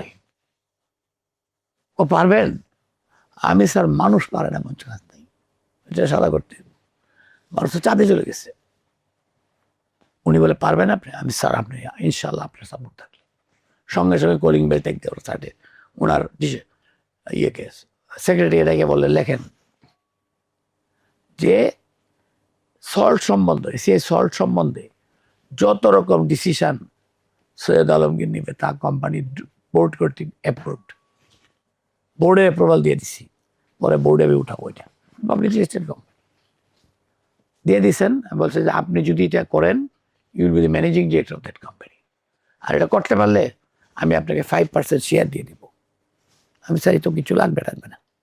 আমি স্যার ওই টাকা পয়সা কি দিবেন এটার জন্য, আমার নামটা কি হবে, দেশের কি উপর সাদা লবণ করছি না। কাহিনী বলবো আরেকদিন, এটা দেয়ার আর লট অফ কষ্ট হয়েছে অনেক করতে। কিন্তু সেই দিন যে কথা যেটা বলতেছিলাম, সেই দিন যদি আমার চেয়ারম্যান এই অ্যাকশনটা না নিত, ওই তো যে আপনি গিয়ে স্যাভলন আর এরোসেল গেছেন, তাইলে মারা যাবে না, জান যে আমার একটা দম মারতো, আমি তো বুঝছেন না? এইসব লোকদের সাপোর্টে বিশেষত বাবুল সাহেব আর আনিস চৌধুরী সাহেব, তারপর তার ছেলে ডক্টর আরিফ, এই লোকগুলোকে আবার সাপোর্ট দেওয়ার কারণে পরবর্তীতে তো আপনি জানেন না, আমি তো বলেন না এটা, আমি কিন্তু আকিজে চলে গেছি। আকিজ গ্রুপ ভেঞ্চারে ম্যানেজিং ডিরেক্টর চেয়ার, আমি ম্যানেজিং ডিরেক্টর সিইও হয়েছি। আমার যে চেয়ারম্যান শামীম সাহেব, ওনারে বলছি যে আপনার যে মজো অন্তর ইজ অন, এর অর্থ কি? বুঝি না। আমি বলে এটা হবে মজো অন্তরে তারুণ্য, তরুণরা খায়, অন্তরে তারুণ্য করে এটা একদম নাচানাচি করে দেবো, এটা সিরিয়াসলি নেব না। এখন দেখছেন রেটগুলা সব নাচানাচি, বাজারে 1 নম্বর খোলা হইল এখন মজুর ক্ষেত্রে তো বড় একটা রাইজ যে ওই যে ওইটা করা হলো ফিলিস্তিন ইস্যুতে, ফ্রুটিকার ফুল স্লিপ করে দিলাম আর বললাম ফ্রুটস মানে ফ্রুটিকা। তো উনি যদি সাপোর্ট না করতেন আমি বলতে পারতাম, তো এরাও সাপোর্ট করেছে, মালিকরাও সাপোর্ট করেছে, তাই জন্য করতে পারছি। মার্কেটিং নিয়ে ওভারঅল আর কিছু জিনিস একটু যদি জানতে চাই, যে মার্কেটিং বলতে তো মানুষ মনে করে অনেক ক্ষেত্রে যে মার্কেটিং মানে ম্যানিপুলেশন, মানুষকে কিছু একটা আমি সামহাও বুঝাই দিলাম, তো এখানে ঠিক আছে, এগুলো করেছে অনেকে। আমার দেশে আমি একটা কথাই বলি, আপনাকে এক কথা বলি, আমি কিন্তু গ্রেট সেলসম্যান একজন, আমি নিজের জানি। আমার একটা জীবনী লেখছে একটা লোক লিখতেছে, সে নাম লিখছে আমারে সৈয়দ আলমগীর এ সেলিং মেশিন, বুঝছেন? এটা শিখাছে। আপনি যদি বলেন আপনি কি, আপনার পদবি কি, আমি বলি আমি সেলসম্যান। কারণ যে ম্যানেজিং ডিরেক্টর হই, জিএম ছিলাম, এক্সিকিউটিভ ডিরেক্টর ছিলাম, ডিরেক্টর ছিলাম, গ্রুপ মার্কেটিং ডিরেক্টর ছিলাম, সবসময় বলে বেড়াইছি আমি সেলসম্যান। তো এখন আমার জীবনে যত হাজার কোটি টাকা সেল করেছি, আর যত হাজার কোটি শত কোটি টাকা গভর্নমেন্টের এক্সচেকারের ট্যাক্স হিসেবে গভর্নমেন্ট পেয়েছে, এমপ্লয়মেন্ট হয়েছে হাজার হাজার লোকের, আর ইম্পোর্ট সাবস্টিটিউট হয়েছে আমি বলতে পারি না কত, জানেন? সেইগুলোর আলোকে আমি বলি I M a good salesman, but I can sell only good product. তো উনি যদি বলে যে ভাই আমার প্রোডাক্ট একটু 2 নম্বর আছে, আরে আপনার মতো বেটা তো কোনো ব্যাপারই না, আপনি বেচে দেবেন, এটা আমার ফায়দার ল হইতো না, এটা পারি না। দেখেন আমি একটা উদাহরণ দিই, আমি তো লং টাইমটা এসিআইতে কাটাইলাম। এসিআইতে আমি বলতাম ছেলে পেলেদের, দেখো আমি তোমাদের বেস্ট প্রোডাক্ট দিছি, 4000 ছেলে, কিন্তু তোমরা বেস্ট সেল আমি আশা করি। বলো তো এসিআই অ্যারোসেলের উপর কোনো অ্যারোসেল আছে? না স্যার। মর্টিন কি এর চাইতে ভালো? না স্যার। স্কোয়ারের এই যে প্রোডাক্টটা দিছে এটা কি এটাতে বেশি চলে? করতে চলে, ওটা 100টা চললে এটা একটা চলে। তো তোমাদের বেস্ট প্রোডাক্ট দিছি না, কেন বেস্ট? Quality best. দামটা হয়তো একটু বেশি হয়েছে আছে, কারণ এটা জনগণ দেয় বলেই আছে, আর বেস্ট বললেই আমি 2 টাকা বেশি চার্জ করি। এটা তো আমার একটা উপায়, যাতে করে আমি বেশি খরচ করতে পারি এটার উপরে। প্রাইস তো কোনো ইস্যু না। কারণ না স্যার, তাই তোমরা বেশ বাংলা। আচ্ছা, আসো টুথপেস্ট, ওয়ার্ল্ডের 1 নম্বর টুথপেস্ট কোনটা? কয় স্যার কলগেট। নাকি প্যাস্টোরেন্ট, নাকি মেরিল, নাকি তিব্বত? কয় না স্যার কলগেটের উপরে। তোমাদের যারা জন্য বলি, সারা বিশ্বে 100টা টুথপেস্ট বিক্রি হলে 40টা হয় কলগেট, বাকি মিলিয়ন অফ কোম্পানি মিলে বেচা 60টা। তো এই টুথপেস্ট নিশ্চিত তোমার বেচতে, এইটা বেচতে না পারলে বেচবা নাকি? গোড়ার ডিম বেচবা? স্যাভলন 80% মার্কেট শেয়ার, এটা বেচবা না? এটা বেচবা। তো এর প্রত্যেকটা এগুলি বিকজ অফ কোয়ালিটি। আমি নিজে কোনো কোয়ালিটি লেস প্রোডাক্ট বেচতে পারি না, বলি না। বাংলাদেশের মানুষের প্রতি, ভোক্তাদের প্রতি কিন্তু আমার, শোনেন, মানুষ ভোটে দাঁড়ায় খালি তার বিরুদ্ধে তার কিছু ইয়ে থাকে না, বুঝছেন না? যে তার জনগণের প্রতি তার কিছু একটা দায়বদ্ধতা, যেটাকে বলে। আমার নিজের দায়বদ্ধতা অনেক বেশি, একটা এমপি থেকে মিনিস্টার থেকে, আর মিনিস্টার আসে যায়, দেখলেন তো কত মন্ত্রী আইলো গেল, কিন্তু আমি সৈয়দ আলমগীর তো গত 20-25 বছর যাবৎ দৌড়াই বেড়াইছি। জি জি।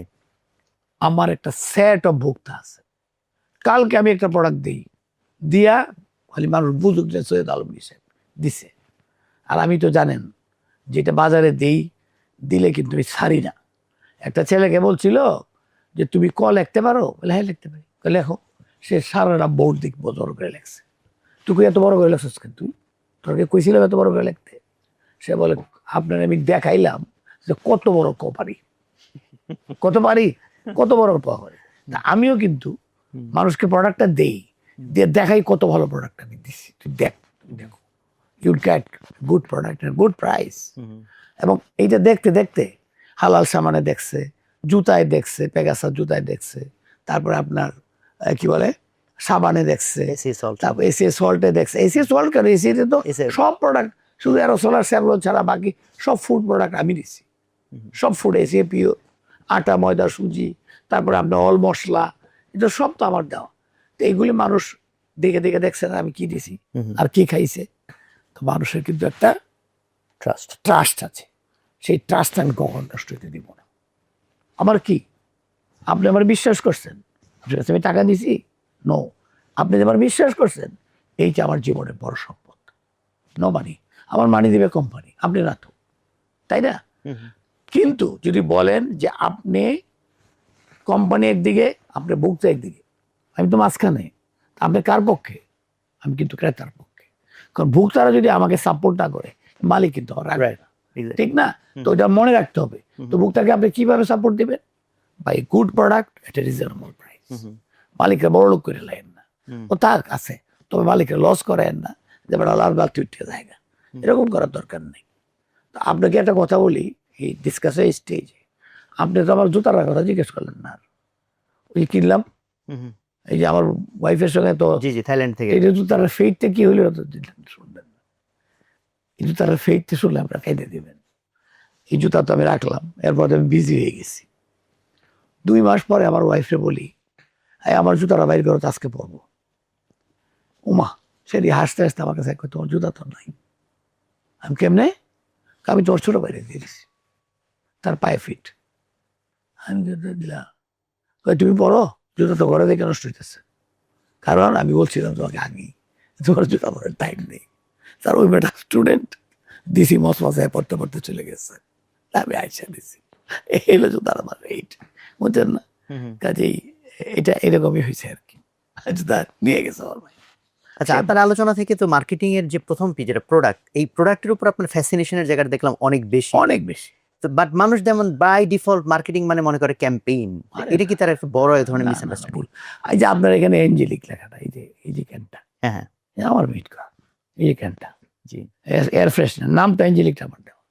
দেখেন এই ক্যানটা একটু দেখতে পারি, এই ক্যানটা আপনি এটা ভুল ধরেন, এই যে হ্যাঁ, এটা ফুল জিনিসটা আমার করা, গন্ধটা আমার দেওয়া। এবং ক্যানের এই যে ডিজাইনটা আগে ছিল মোটকু, এটা আমি চিকন টানছি। জি জি এটা দেখেন তো প্লাস্টিক এর সাথে মিলছে কিনা, জি জি, আর কালার সিমেন্ট আর কালার এই যে সুন্দর হয়েছে এটা। জি জি জি, এটা কি দেখছেন আপনি এরকমটাকে? এরকম এঞ্জেলিকটার লেখাটা দেখেন তো, এটা এরকম করে লেখা, এটা আমার এইভাবে দেওয়া, যেটা এইভাবে লেখ, সিল কি লেখে না, এটা ফুল দিয়ে দেয়। এই যে তারপরে ফ্রেশনার, ফ্রেশ লাগে, এঞ্জেলিক ফ্রেশ এয়ার ফ্রেশনার। বাংলাদেশে প্রথম এয়ার ফ্রেশনার আমি বাজারে দিয়েছি, এর আগে সব ইম্পোর্ট এয়ার। আপনি কিছু আগে বলি নাই ইম্পোর্ট, আপনি কি ভুলে গেছেন? একটা আসতো যে মর্নিং ফ্রেশ, থাইল্যান্ড থেকে আসতো, এটা সারা বাজারে মর্নিং ফ্রেশ। আরেকটা আসতো এভারেস্ট, লম্বাটা একটু, এভারেস্ট, হ্যাঁ হ্যাঁ, দেখছেন না? হ্যাঁ। ওইগুলা এটা খেদাই দিচ্ছে, তারাই দিচ্ছে। এইটা দেখা দেখি পরে আর 2-1 টাকা করছে, বুঝছেন? তো এইটাই হলো, এই দেখেন আপনারা বললেন এই যে প্যাকটা, এই প্যাকটা তো, এই প্যাকটা যে কোনো লোক থাকলে কেচিং সে কিনবে এইটা, তারপর স্প্রেটা করে দেখবে, ওয়াও হয়ে গেল প্রোডাক্ট। প্রোডাক্ট বলতে তো খালি প্যাকটা না, কন্টেন্টটাও। রাইট। সেই জন্য আপনি বললেন যে এটা সত্য। আপনার ডিটেল ওরিয়েন্টেশন কি অনেক ভালো, মানে যেন অনেক। আপনি আমার এইটা ধরে যদি বলেন যে তো ভুল ধরা কঠিন, তারপরে বলবেন যে আর কি হইলে ভালো হইতো, তাও দুই একটা করে দিলাম। আচ্ছা, এটা আমার ভালো লাগছে, অনেক সুন্দর সব, ডিটেলটা আমার অনেক বেশি। আর আমি খুব ডিটেলে কাজ করি, ফালতু ডিটেল, কারণ আমি জানি তো দিনের শেষে এইটাই আমার কাছে বাউন্স ব্যাক করবে। আমি এই 4টা পি এর ভিতরে এন্টারপ্রেনার যারা, তাদের কাছ থেকে খুব কমনলি যেটা আমরা শুনি যে প্রাইসিং নিয়ে তাদের একটা চ্যালেঞ্জ থাকে, প্রাইস কত ধরবে, কিভাবে ধরবে। তো এই জায়গাটাতে যদি আপনার এটা দেখেন, একটু পরামর্শ দেন। আমার কথা হলো, মানুষ ইম্পোর্ট করে এয়ার ফ্রেশনার আনে, এটা দিয়ে উদাহরণ দিই, সেটা কত দামে বেচে, তাই না? সে ধরে নেন সে বেচে 150 টাকা বা 175 টাকা, আমারটা হলো 175 টাকা। কারণ সে ইম্পোর্ট করে আইনা লাভ করে, কিন্তু তা আমারটা আমি তো দেখি কষ্ট কত হয়েছে, প্লাস কত দামে মানুষ এফোর্ড করতে পারে। কষ্ট মনে করেন 50 টাকা, তাতে আপনার কি কত দামে বেচতে পারবেন? তো এক মানুষ কিন্তু কত দামে, হায়েস্ট কত দামে কিনবে, ওরা তো 175 টাকা দামে খুশি মনে কিনতেছে, তা আমারটা 175 বা 170 বা সেম দাম থাকতো। সরকারকে গিয়ে বললাম কি যে কেন এটা ইম্পোর্ট করতে দিচ্ছেন, আমি তো 175 টাকা দামে দিচ্ছি, বন্ধ করেন ইম্পোর্ট, অথবা হাই ট্যাক্স দেন। গভর্নমেন্ট বলে ইয়েস কারেক্ট, দিল একটা ট্যাক্স বসে, ওই বেড়া তো আনতে পারে না, আর লোকালতে আসছে, আমাকে প্রোডাকশন দিবে না। তো এইভাবে তো প্রাইসিং হয়। আমি আরেকটা জিনিস জানতে চাই, সেটা হচ্ছে যে আপনার তো অজস্র সাকসেস কেস, কোনটা ফেইলিউর কেস কি আপনি বলবেন কিনা, যে যেটা নিয়ে আপনি রিগ্রেট করেন যে না এটা এইভাবে করা হয়তো ঠিক হয় নাই? না, এরকম খুব ভেরি রেয়ার। এই ছোটখাটো এগুলি বলার মতো না, ছোটখাটো। আমি একটা এঞ্জেলিক নামে, এইটা দেওয়ার আগে একটা এঞ্জেলিক নামে সাবান দিয়েছিলাম এসিতে, তো দেখলাম 9টা কোম্পানি একসাথে সাবান দিছে আমার ওই অ্যারোমেটিকের সাকসেস দেখে। লিলি, তারপরে এটা কি অনেকগুলি কোম্পানি, তো কেয়া, তারপরে স্কয়ার, তারপরে আপনার ওটা কি একটা হ্যানোলাক্স, তিব্বত, 9টা কোম্পানি যে মেশিন বেচে আমার কাছে বেচছে, তো এই বেটা বলে বাংলাদেশে তোরা কি হয়েছে রে? আমি কেন? 20 বছর পরে, আগে কিনছিল ইউনিলিভার, 20 বছর পরে তোর কাছে একটা বেচছিলাম, আর এইবার 1 বছর নটা বেচছি। আমি বলে মুড়ি মুরগির মতো কিনতেছে, ওই একটা খুঁজে পাইবা না। কিন্তু এখন আমি মারামারিটার মধ্যে যাবো না, গেলে আমারটা লস হবে, তা আমি এটা বন্ধ রাখলাম। এইটা বন্ধ রেখে আমি আর সাবানে যাইনি, অন্যদিকে চলে যাই, লবণে চলে গেছি বা অন্য, মানে একই কাজ করতে করতে হারাত। আপনি যদি কোনো জিনিস একটা বুঝতে পারেন টাফ আছে, এই রাস্তা না যে আমি ওই রাস্তায় গেলাম, আমার তো ডেস্টিনেশন পৌঁছানো দরকার, এই রাস্তায় গিয়ে মারামারি ডাকাইদের কবলে পড়ার দরকার নাই। তো ওটা সব বন্ধ হয়ে গেছে, এরকম ধরনের। আর তাছাড়া কোনো এমন নাই যে বিপ করছি আর ভয় নেই, এটা হয় না। আমি বিপ করি না, তো আমি এক স্টেপ দেখে দেখে করি। তো ওভারঅল ট্রাস্ট বিল্ড আপ করার ক্ষেত্রে যে ব্র্যান্ড পজিশনিং এর যে জায়গাটা, তো ব্র্যান্ড বলতে তো মানুষ মনে করে একটা লোগো দিলাম, একটা ডিজাইন দিলাম। সো আপনি যদি আপনার মতো করে একটু বলেন যে এই যে ব্র্যান্ড এবং এতগুলো ব্র্যান্ড আপনি দাঁড় করিয়েছিলেন, ট্রাস্ট, এটার পিছনে আসলে মূল রহস্যগুলো কি? I know the people, know thyself, I know what you want. মার্কেটিয়ারের কাজ কি, যেটা আমি বাইরে যে আপনাদের ছেলেদেরকে বলবো, এটা মার্কেটিয়ারের কাজ হলো নিড গ্যাপ ফুলফিল করা। আপনার একটা নিড আছে, এখন আপনি একটা পাঞ্জাবি পরছেন, যদি শীত থাকতো তো আপনি এটার উপর একটা সোয়েটার পরার ব্যবস্থা করতে পারেন। শীত নাই, ফেয়ার এনাফ, এখন আপনার এসি দিয়ে দিচ্ছি যাতে একটু ঠান্ডা থাকে না। এইরকম নিড, মানুষের আপনি কি নিডটা আছে। আমি অনেক সময় চিন্তা করি, পাকঘরে গিয়ে দেখি কি কি লাগে পাকঘরে, এটা অনেক ডিটেলে কাজ করি আমি, এই জন্য বললাম। পাকঘরে আমি আবিষ্কার করছি 7টা একটা প্রোডাক্ট মাস্ট, ম্যাডাম এটা ছাড়া চলতে পারবে না। 1 তেল, 2 চাল, 3 ডাল, 4 মশলা, এইরকম কিন্তু সুগার, মিল্ক, লবণ। সল্ট, এরকম প্রোডাক্টগুলো লাগবে। তো এগুলো যদি আমি ভালো দিতে পারি উনি কিন্তু খুশি হবে। তারপরে ধরেন আমি কাকে দাম, ইয়াং ছেলে, একটা ইয়াং ছেলে কি লাগে সেটা দেখি, সেটা ম্যাপিং করি। আপনার কি লাগবে, আপনি এই লেবাস যেটা নিয়েছেন, এই লেবাসে আপনি কোনটা পছন্দ করবেন, তাই না?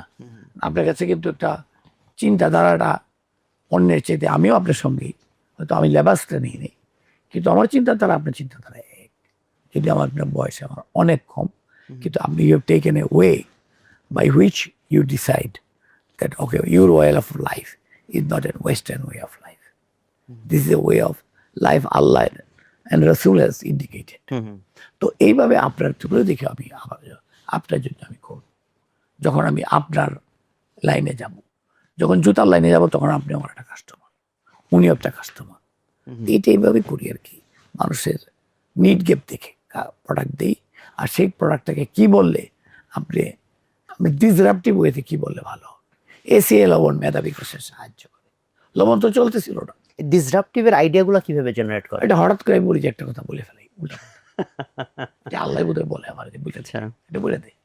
যেমন ধর লবণ চলতেছিল না, 8 টাকা লবণ, এইটা আমারটা 18 টাকা, কোনো মতেই চল, আমি 11 কোটি টাকা লস করছি তখন। চেয়ারম্যান সাহেব বলে আলমগীর লস, স্যার দেখতেছি, স্যার বারবার বলতেছে স্যারও স্যার হয়ে গেছে, যেটাতে বলে আলমগীর উঠে আসতে পারবে লস। তারপরে একটা বুদ্ধি বাইর করলাম, বললাম এসিআই লবণ মেধা বিকাশে সাহায্য করে, কারণ লবণ কিন্তু আসলে মেধা বিকাশ সাহায্য করে। আমরা এক মেধাবী বাংলাদেশে স্বপ্ন দেখি, একটা ড্রিম দেখাই দিলাম, মানুষ আস্তে আস্তে কেনা শুরু করল। এখন কিন্তু 48 টাকায় কেনে, 18 টাকায় কিনছিল, এবং সেই বছর ফার্স্ট ইয়ারই 12 কোটি টাকা করে ওনাকে সার্ভে বলা নেই, আমরা 11 কোটি টাকা লস গেল, 1 কোটি টাকা খালি প্রফিট দিলাম। নেক্সট ইয়ারে দেখেন আরেকটা জিনিস করলাম, যে লস কথাটা লবণে, এটা শাহবাগ পাঠাই দিচ্ছি। স্যার বলে শাহবাগে কেন আলমগীর? আমি স্যার ওর একটা জাদুঘর আছে তো, স্যারের সঙ্গে একটু দুষ্টামি করলাম, তো এরপর কিন্তু আর কোনো লসে নাই। তো এরকম করে কিছু একসাথে আমি দিই ডিসরাপটিভ, যেটা আপনি চিন্তা করেন নাই, করবেন কেউ চিন্তা করে নাই। আপনার টিমে তো এ পর্যন্ত অজস্র লোক আপনার সাথে কাজ করেছে, বহু, তাদের যে রিক্রুট করা, বিশেষ করে মার্কেটিয়ার হিসেবে ইয়াংরা যারা আপনার সাথে কাজ করেছে, আপনি তাদের রিক্রুট করার ক্ষেত্রে আসলে কোন যোগ্যতাগুলো দেখতেন? আমি সাধারণত একটা লোকে দিই তার ক্যারিয়ারটা কেমন, তার এডুকেশন ব্যাকগ্রাউন্ডটা কেমন। Education background indicates that he is a brilliant guy, like আমার যে আমি নিজে বললাম, তো আমি মেট্রিকে ফার্স্ট হইনি, ইন্টারমিডিয়েটে ফার্স্ট হইনি, কিন্তু কোনো একটা সময় একটা বাঙ্গাচোরা স্কুলে ফার্স্ট হয়েছিলাম, তাই না? তো ওইখানকার পোলাপানের যে তো ভালো আমি ছিলাম, তো ওইটা আমি দেখি। তুমি কোথায় ছিলে, কোন স্কুলে পড়ছো? স্যার আমি হাতিবান্ধা একটা স্কুলে পড়ছিলাম। ওই স্কুলে ফার্স্ট বয় ছিল কে তোমার ক্লাসে? আচ্ছা আমি। কয়বার ফার্স্ট হয়েছ? চুপ করে স্যার একবার সেকেন্ড হয়েছিলাম, পরে ফার্স্ট হয়েছি। আচ্ছা আচ্ছা ভালো। তো ও যে সত্য কথা বললো কিনা তার এসএসসি রেজাল্টটা দেখলে বোঝা যাবে। ফার্স্ট হয় নাই, রেজাল্টটা ভালো। ভাই একটা রংপুরের একটা গ্রামের স্কুল থেকে আইসা সে ফার্স্ট ডিভিশন পাইছে, তখনকার দিনে স্টার পাইছে কয়েকটা, অথবা বর্তমান দিনে 5 পাইছে, আবার ইন্টারমিডিয়েটে 5 পাইছে, অনার্সে দেখা যায় যে তার প্রায় 4-এর কাছাকাছি। Means that is a brilliant guy, হয়ে গেল এক সাইড। এরকম কিন্তু বহুত ব্যাকল লোক পায়। তারপরে দেখি তার প্রেজেন্স অফ মাইন্ডটা কেমন, সে ভট করে একটা কথা বলতে পারে কিনা, হাসিয়ে কথাটা বলে কিনা, এইসব তার বুদ্ধিমত্তাটা কি। তারপরে তো আমি নিজে তার ট্রেনিং নেই, দরকার নেই, ট্রেনিং আমলে থাকলে ট্রেনিং হয়ে যেত। এই লম্বা সময়ের ক্যারিয়ারে আগে ধরনের যে ধরনের মার্কেটিয়ার পাইতেন, এখন কি আরো স্মার্টার মার্কেটিয়ার পাচ্ছেন? ছেলেমেলে বহুত স্মার্ট হয়ে গেছে। এবং এই যে ধরেন আপনার একসময় যে বিটিভি ছাড়া আর কোনো চ্যালেঞ্জ ছিল না, সো মানুষের অ্যাটেনশন নেওয়াটা খুব ইজি ছিল।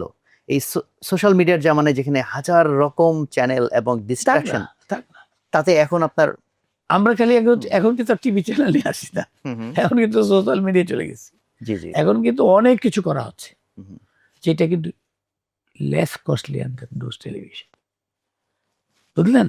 আমি কিন্তু এখন সোশ্যাল মিডিয়াতে একটা অ্যাড দিতে পারি 1/4 দামে, এবং ওর থেকে 4 গুণ আমার অ্যাডভান্স হয়। বলতাম আমি যদি এত করে কথাটা বলতাম, আমি গাড়িতে থাকলে তখন এডি পড়তে থাকতাম, এডি দেখা।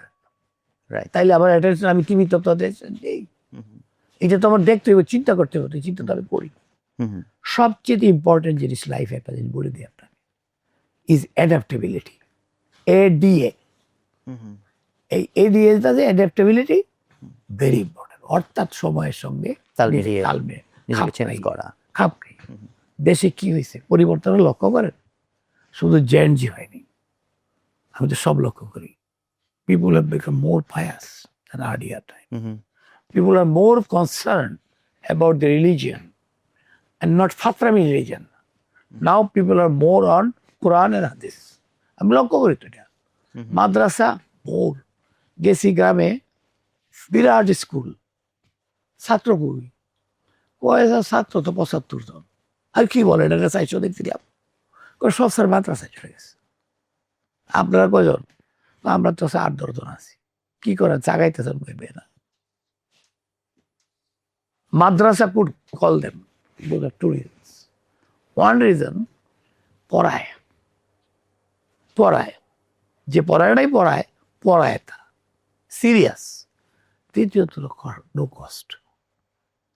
আমি তো স্যার গরিব মানুষ, পারি না বাচ্চারা দিতে, মাদ্রাসায় দিয়ে দিছি, এই কথাটা খুব পাইবেন, বুঝছেন? তো আমি আবার এটাকে কিছুটা সাপোর্টও করি, যে আদারওয়াইজ ওই ছেলেগুলা রাস্তার গুন্ডা হইত। এখন আল্লাহ রাস্তায় গিয়া আবার এটাও বলি, মাদ্রাসা শেষ করে ইংলিশ অনেক বড় লোকের ছেলে, আপনি আশ্চর্য হয়ে যাবেন। আর্কিস ভেঞ্চারের মালিকের ছেলে, তার 2টি ছেলে হাজারো হাজারো কোটি টাকার মালিক, সত্য না? তার বড় ছেলে কোরআনে হাফেজ, কত বছর? তার বয়স 12 বছর, 13-14 বছর। Don't you think that English স্কুলে পড়বে? Don't you think that he will go to London, America for studying huge course? তার বাপই তো লন্ডনে পড়ে। আকিব সাহেবের ছেলে এত সর্বোচ্চ শিক্ষিত। তো আমাদের শামীম সাহেব ওনার ছেলেকে কিন্তু উনি পাঠাবেন, কিন্তু তার আগে কোরআনে হাফেজ বানাইছেন। কি সুইট ছেলে, তাই না? তো কি হয়েছে, এখন অনেক লোক তার পুরো বাচ্চাদেরকে আগে কোরআনে হাফেজ। আমার স্যার ছিলেন নর্থ সাউথ ইউনিভার্সিটির ফার্স্ট বিসি, মানে প্রাইভেট ইউনিভার্সিটির প্রথম হইল নর্থ সাউথ, তার প্রথম বিসি। আমার আইবিএতে আমার শিক্ষক, আমার উনি ছিলেন অ্যাডভাইজার, 2 জন অ্যাডভাইজার। ওনার নাম ছিল হাফেজ জিএ সিদ্দিকী, ডক্টর হাফেজ জিএ সিদ্দিকী। মানুষ মনে করে তার নামই হাফেজ, নো, কোরআনে হাফেজ, ওই জন্য হাফেজ লাগে। আচ্ছা, এবং কোরআনে হাফেজ তো জানেন সকালে উঠে কোরআন শরীফ পড়তে হবে। আর কি বলছে আল্লাহ? আল্লাহ বলছে every day recite some part of Quran. Every day. A Muslim should recite every day some part of Quran. তো ওনাকে তো এটা এনশিওর করতে হয়েছে ওরা কোরআনে হাফেজ না যায়, কাজে উনি বাধ্য হয়েছে, এই জন্য অনেকে পড়ায়। হ্যাঁ, আপনি অ্যাডাপ্টেবিলিটির কথা বলতেছিলেন, যে জায়গা থেকে সমাজের চেঞ্জের কথা বলতেছেন। সো অ্যাজ এ মার্কেটিয়ার এই যে চেঞ্জগুলো, এটা যদি সে ধরতে না পারে তাহলে তো অ্যাকচুয়ালি না ধরতে না পারলে তো হবে না তো। জি জি। এখন সে মনে করতেছে যে না হুজুরা এখন ব্যাককলি আছে। আপনি দেখেন আমি এটা করি, আমি ছোটবেলায় একটা উদাহরণ দিয়ে দিই। ছোটবেলায় আমি যখন কোরআন শরীফ পড়ছিলাম তখন ফাঁকি দিছি। কেন জানেন? হুজুর এসে পড়াইতেছে, মানে মনে আছে এখনো। আমি আরিফ বেতেছে পড়ে যখন আসলাম কোরআন শরীফে, আমি কি হুজুর আলিফ লাম মিম তাহলিক আল কিতাব, এটা অর্থ কি? বয়স্ক লোক দাঁড়িয়ে গেলাম, কি বাবা অর্থ তো জানি, এই আপনি অর্থ জানেন না?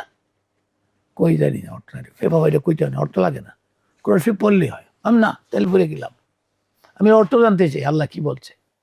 বাবা এটা আমি জানি না। আব্বারে যদি কই যে এটা অর্থ জানে না, এটা আমি পড়তাম না, কান চাপা বলতে দিব একটা চর, কারণ আব্বু তো জানে না। আব্বু ধারা দিন কোরআন পড়ে, আব্বু তো সন্ধ্যার পরে কোরআন শরীফ পড়েন, গভর্নমেন্ট অফিসার, এবং he got N entrance in 1990 from Kolkata university. ইংলিশে তো দারুণ, বাংলায় দারুণ, এটা পারবো? এটা পারবে না। তো এই জন্য পরে আই লস মাই ইন্টারেস্ট। পরে 3 পাতা কইছি, 30 পাতা পরে হয়ে গেছে। কুজু তো শুরু মানুষ কই না না বাবা একটু পিছিয়ে, আমি কইতে আর এনে বোধ হয় একটু আসি আর কি, ওই করে ফাঁকি দিয়েছি। আব্বার কই করে সে কথা হয়ে গেছে, পরে তোর পড়তে। এখন যে আমার হুজুর পড়ায় আপনার মতো একটা ইয়াং লোক, he can say anything anything. কি একটা কি পরিবর্তন হয়ে গেল। উনি যে কোনো জায়গার থেকে বলে যে এটা হুজুরের অর্থ কি, এটা অর্থ নেই এটা, আর না পারলে পাশে দিয়ে লেখা হবে কোরআন শরীফ আছে, ওটা একটু দেখলেই হয়। আছে না তোমার কোরআন শরীফ? তখন আগে তো এগুলো ছিল না, এগার টেবিলটা হইল না। জি জি, একটা উদাহরণ দিলাম। তো ওভারঅল মার্কেটিং এর এই যে ধরেন বইটা, এখান থেকে ফিলিপ কটলার তো অসাধারণ সব থিওরি, যেটা সারা পৃথিবী মার্কেটিং এর বেসিক। বাট আপনার এই যে লম্বা সময়ের মার্কেটিং এর অভিজ্ঞতা থেকে যদি আপনাকে বলা হয় যে আপনি এটার সমালোচনা করে, কন্ট্রাডিক্ট করে অন্তত 2-3টা পয়েন্ট বলেন যে না, এই জায়গায় আমি কটলারের সাথে একমত না। দেখেন, প্রথমত কথা হইল এই বইটা আপনি পড়ে কনসেপচুয়ালাইজ করে এটা সমালোচনা করতে গেলে আমার একটা অনেক টাইম দিতে হবে। Have I ever given this time? আপনি যদি পুরাটা কথা না পড়েন তো কেমনে আপনি এটা সমালোচনা করবেন? তো এই বই আপনি এটাকে জানেন, আমি একজন কলকাতায় গেছিলাম এই বইটা কিনতে, তখন আমার নামটা উঠছে, তো দেখতে চাই কয়েকটা বই কিনতে চাই। তো কলকাতার সবচেয়ে বড় দোকানটা, আপনি দেখছেন কিনা, সেখানে এক ভদ্রলোক আছে। আমি বললাম যে বুড়া বয়স্ক লোক, আমি ভাই আপনি কত বছরের আছেন? আমি 80 বছর যাবত। আমি আপনার বয়স কত? 90। কি 10 বছর বয়স আইছিলাম, ব্যাক করে গেছি। তা আমি বলি এই বই আমার দরকার। কয় কপি? আমি 10-20 কপি নিব, দিব ঠিক। এবার কালকে এসে কেন? বলে আমাদের কাছে 200 কপি কিনে নিয়ে গেছে কালকে একজন। কেন? কই সামনে পূজা উপলক্ষে স্টাফদের গিফট দিচ্ছে। ইনস্টিড অফ গিভিং সামথিং, সে এইটা বইটা দিছে। কারণ আপনি কি জানেন এই বইটা পড়ছেন কিনা, এই বইটা যদি পড়েন এটা গল্পের মতো। বইগুলো যে প্রচুর কেস স্টাডিজ, না কেস স্টাডিজ দেখেন, তার যে ভাষা, এত সব ভাষা, এটা মধ্যে ইংরেজি দক্ষতা দেখাইতে কখনোই চেষ্টা করে নাই। এত সিম্পল লেখা, এনিবডি উইল ফিল ইন্টারেস্টেড। এই পাতা পড়িয়া এরকম করে ক্রস করবে, অথবা একটা কার্ড দিয়ে রাখবে, কালকে আবার এই পাতা থেকে পড়বে। এটা এরকম একটা বই, এটা সমালোচনা করাটা আমার এত বড় thank you very much. Actually আপনার টোটাল লাইফ থেকে আসলে আমরা অনেক কিছু জানলাম, শিখলাম। সো আপনি যদি শেষ মুহূর্তে দর্শকদের উদ্দেশ্যে, বিশেষ করে ইয়াং যারা, বিশেষ করে এই প্রফেশন, মার্কেটিং প্রফেশনের মধ্যে যারা আসতেছে, এদেরকে উদ্দেশ্য করে অথবা ইন জেনারেল আমাদের দর্শকদের উদ্দেশ্য করে কিছু। না, আমি বলি লাইফ ইজ এক্সিলেন্ট, কেউ জীবন নিয়ে কোনো হতাশা দেন না, এটাই বলতে চাই ফার্স্ট অ্যান্ড ফরমোস্ট। আমি দেখেছি জীবন অসাধারণ সুন্দর, তো সুন্দরের পথে অনেক বাধা আসে, স্বাভাবিক আসতেই পারে। আপনি এরকম ব্যাড অফ রোজেস আশা করেন না, আর এটা আশা করেন না যে আপনি দুধের নহরের মধ্যে চাপড়াইবেন। সামটাইম ময়লা, সামটাইম এইটা ওইটা, তো এইটা আপনি এনজয় করেন। First of all life enjoy করেন। Number 2, whatever you do, এই যে আপনারা এখানে রকমারি নিয়ে আছেন, each and every staff of this company should be serious about their job. They should remember that they are not only an employee of this organization, they are going to do something new in this country, in which you have already succeeded, but you have to super succeed. তো এরকম করে যে যেটা করে সেই জন্য এটা seriously করে। হ্যাঁ, এটা নিয়ে লাইট করতেছেন, পড়তেছেন একটা, লেখাপড়া করতেছেন, চিন্তা করতেছেন কোটি টাকার মালিকটা কবে হবে, হবেন, এটা শেষ করেন। এখন এইটা করতে গিয়া দেখা গেল পরীক্ষার রেজাল্ট খারাপ, পরে কোটি টাকা আসে না, তো তো দুইটাই তো গেল। আমরা যখন পড়াশোনা করছি, আমি আমারটা পড়ি, আমি কখনো চিন্তা করি আমি একদিন এমডি হবো, একদিন অমুকটা হবো। আমি আমার পড়া নিয়ে বলে তখন করে ভাই বড় হয়ে কি হইবে, রাত বেড়া বড় হয়ে আইবিএতে পাসই করতে আমার পাস ফেল হয়ে আসি 2.5 এর নিচে হলে আমার বাইক দিয়ে দেবে। আগে পাস করি তো, তারপরে দেখি কি রসগোল্লাটা হই। তারপরে যখন চাকরি নিছি, এখন তো লম্বা লম্বা গপ্প আরম্ভ হয়ে গেছে আমার।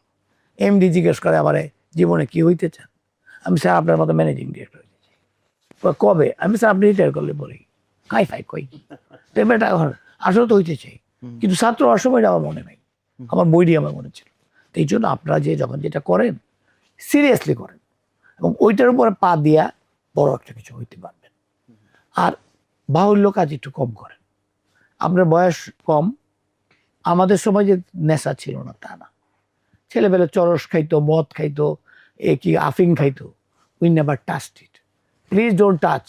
যুব সমাজটা নষ্ট হয়ে যেতেছে ইয়াবা টিয়াবা কি কি খাইয়া, এগুলি খেয়ে you are killing your life, you are killing your parents, you kill your family, and ultimately killing your wife also sometimes. বিয়ে যদি করে থাকেন, আর যে বিয়ে যদি এগুলো করতে করতে বিয়ে করেন, তাহলে আপনার বউটার শেষ। তো এগুলোর থেকে বিরত থাকেন, আল্লাহর রাস্তায় থাকেন, এটলিস্ট বেয়ার মিনিমাম থাকেন। আল্লাহ তো বলেন এই সারাদিন আমার পড়ে থাকো, ওইসে 5 ওয়াক্ত নামাজ পড়ল, পরের যদি কোনো মিস করে যায় পরে পড়বেন, বেশি ভিড় থাকলে শুধু ফরজটা পড়েন। তো এইটা কোনো অসুবিধা নেই, অজু করার সুযোগ না থাকলে এমনি কিন্তু হাতটা এরম করে দেওয়া করেন, আল্লাহকে অক্সেপ্ট করবে। তো এই জন্য be normal, don't be abnormal. জানা এইটার জন্য আমি বলি যে যখন যেটা করতেছেন সিরিয়াসলি করেন, তাইলেই আপনি জীবনে উন্নতি করতে পারবেন একটা। তবে হ্যাঁ, একটা গোল ঠিক রাখেন যে আমি এইটা করতে চাই। যেমন আমি বিসিএস করতে চাই, এখন গোল নষ্ট হয়ে গেল গা, আমি তো সিএসপি করতে চাই, সিভিল সার্ভেন্টও পাই, গোল নষ্ট হয়ে গেছে। রাস্তা ছিল এইদিকে, নুরাইন নিয়ে দিলাম এখানে। যেহেতু আমি আগের থেকে ভালো করতেছিলাম, পড়ছিলাম, বহু কিছু কাজে লাগছে, লাগে নাই। আমাকে তো অ্যাডমিশন টেস্টের সময় টিচার বলে, হাই হাই আলমগীর আপনি তো সায়েন্সের স্টুডেন্ট, এত মার্কস পাইছেন ইংলিশে। মনে মনে করি ওই চেষ্টা করছিলাম। জি জি, না thank you very much, thank you very much. সুপ্রিয় দর্শক, অ্যাকচুয়ালি আমরা আজকে খুবই এনলাইটেন্ড হলাম, একজন খুব সফল মানুষ, এবং আসলে যে কথাটা শুরুতে বলেছিলাম যে এরকম একটা প্রেস্টিজিয়াস বই সারা পৃথিবীর এমন কোনো মার্কেটিয়ার নাই যে বই পড়ে নাই, সেই বইতে আমাদের দেশের একজন মানুষ, তার একটা কেস স্টাডিজ, সেই ব্যক্তিটা আজকে তার মুখ থেকে তার গল্প আমরা শুনলাম। সো আপনারা আমাদের এই পর্ব থেকে যা শুনলেন, যা শিখলেন, যা উপলব্ধি করলেন, আপনারা আমাদের কমেন্টে সেটা লিখে জানাবেন, কারণ আমাদের প্রত্যেকবারের মতো এবারও সেই সেম ঘোষণা, যাদের মন্তব্যগুলো আমাদের ভালো লাগবে সেখান থেকে অন্তত 3 জনকে আমরা পুরস্কৃত করব। সো বই কথার পর্বগুলো আপনারা দেখেন এবং অন্যদের সাথে শেয়ার করেন। সবাই ভালো থাকবেন, আসসালামু আলাইকুম। 6 লক্ষাধিক পণ্য আর অসংখ্য সুবিধা নিয়ে আস্থার রকমারি আপনার দৌড়ে, যা কিছু দরকারি সাথে আছে রকমারি। বই ও পণ্য অর্ডার করতে ভিজিট করুন এখনই।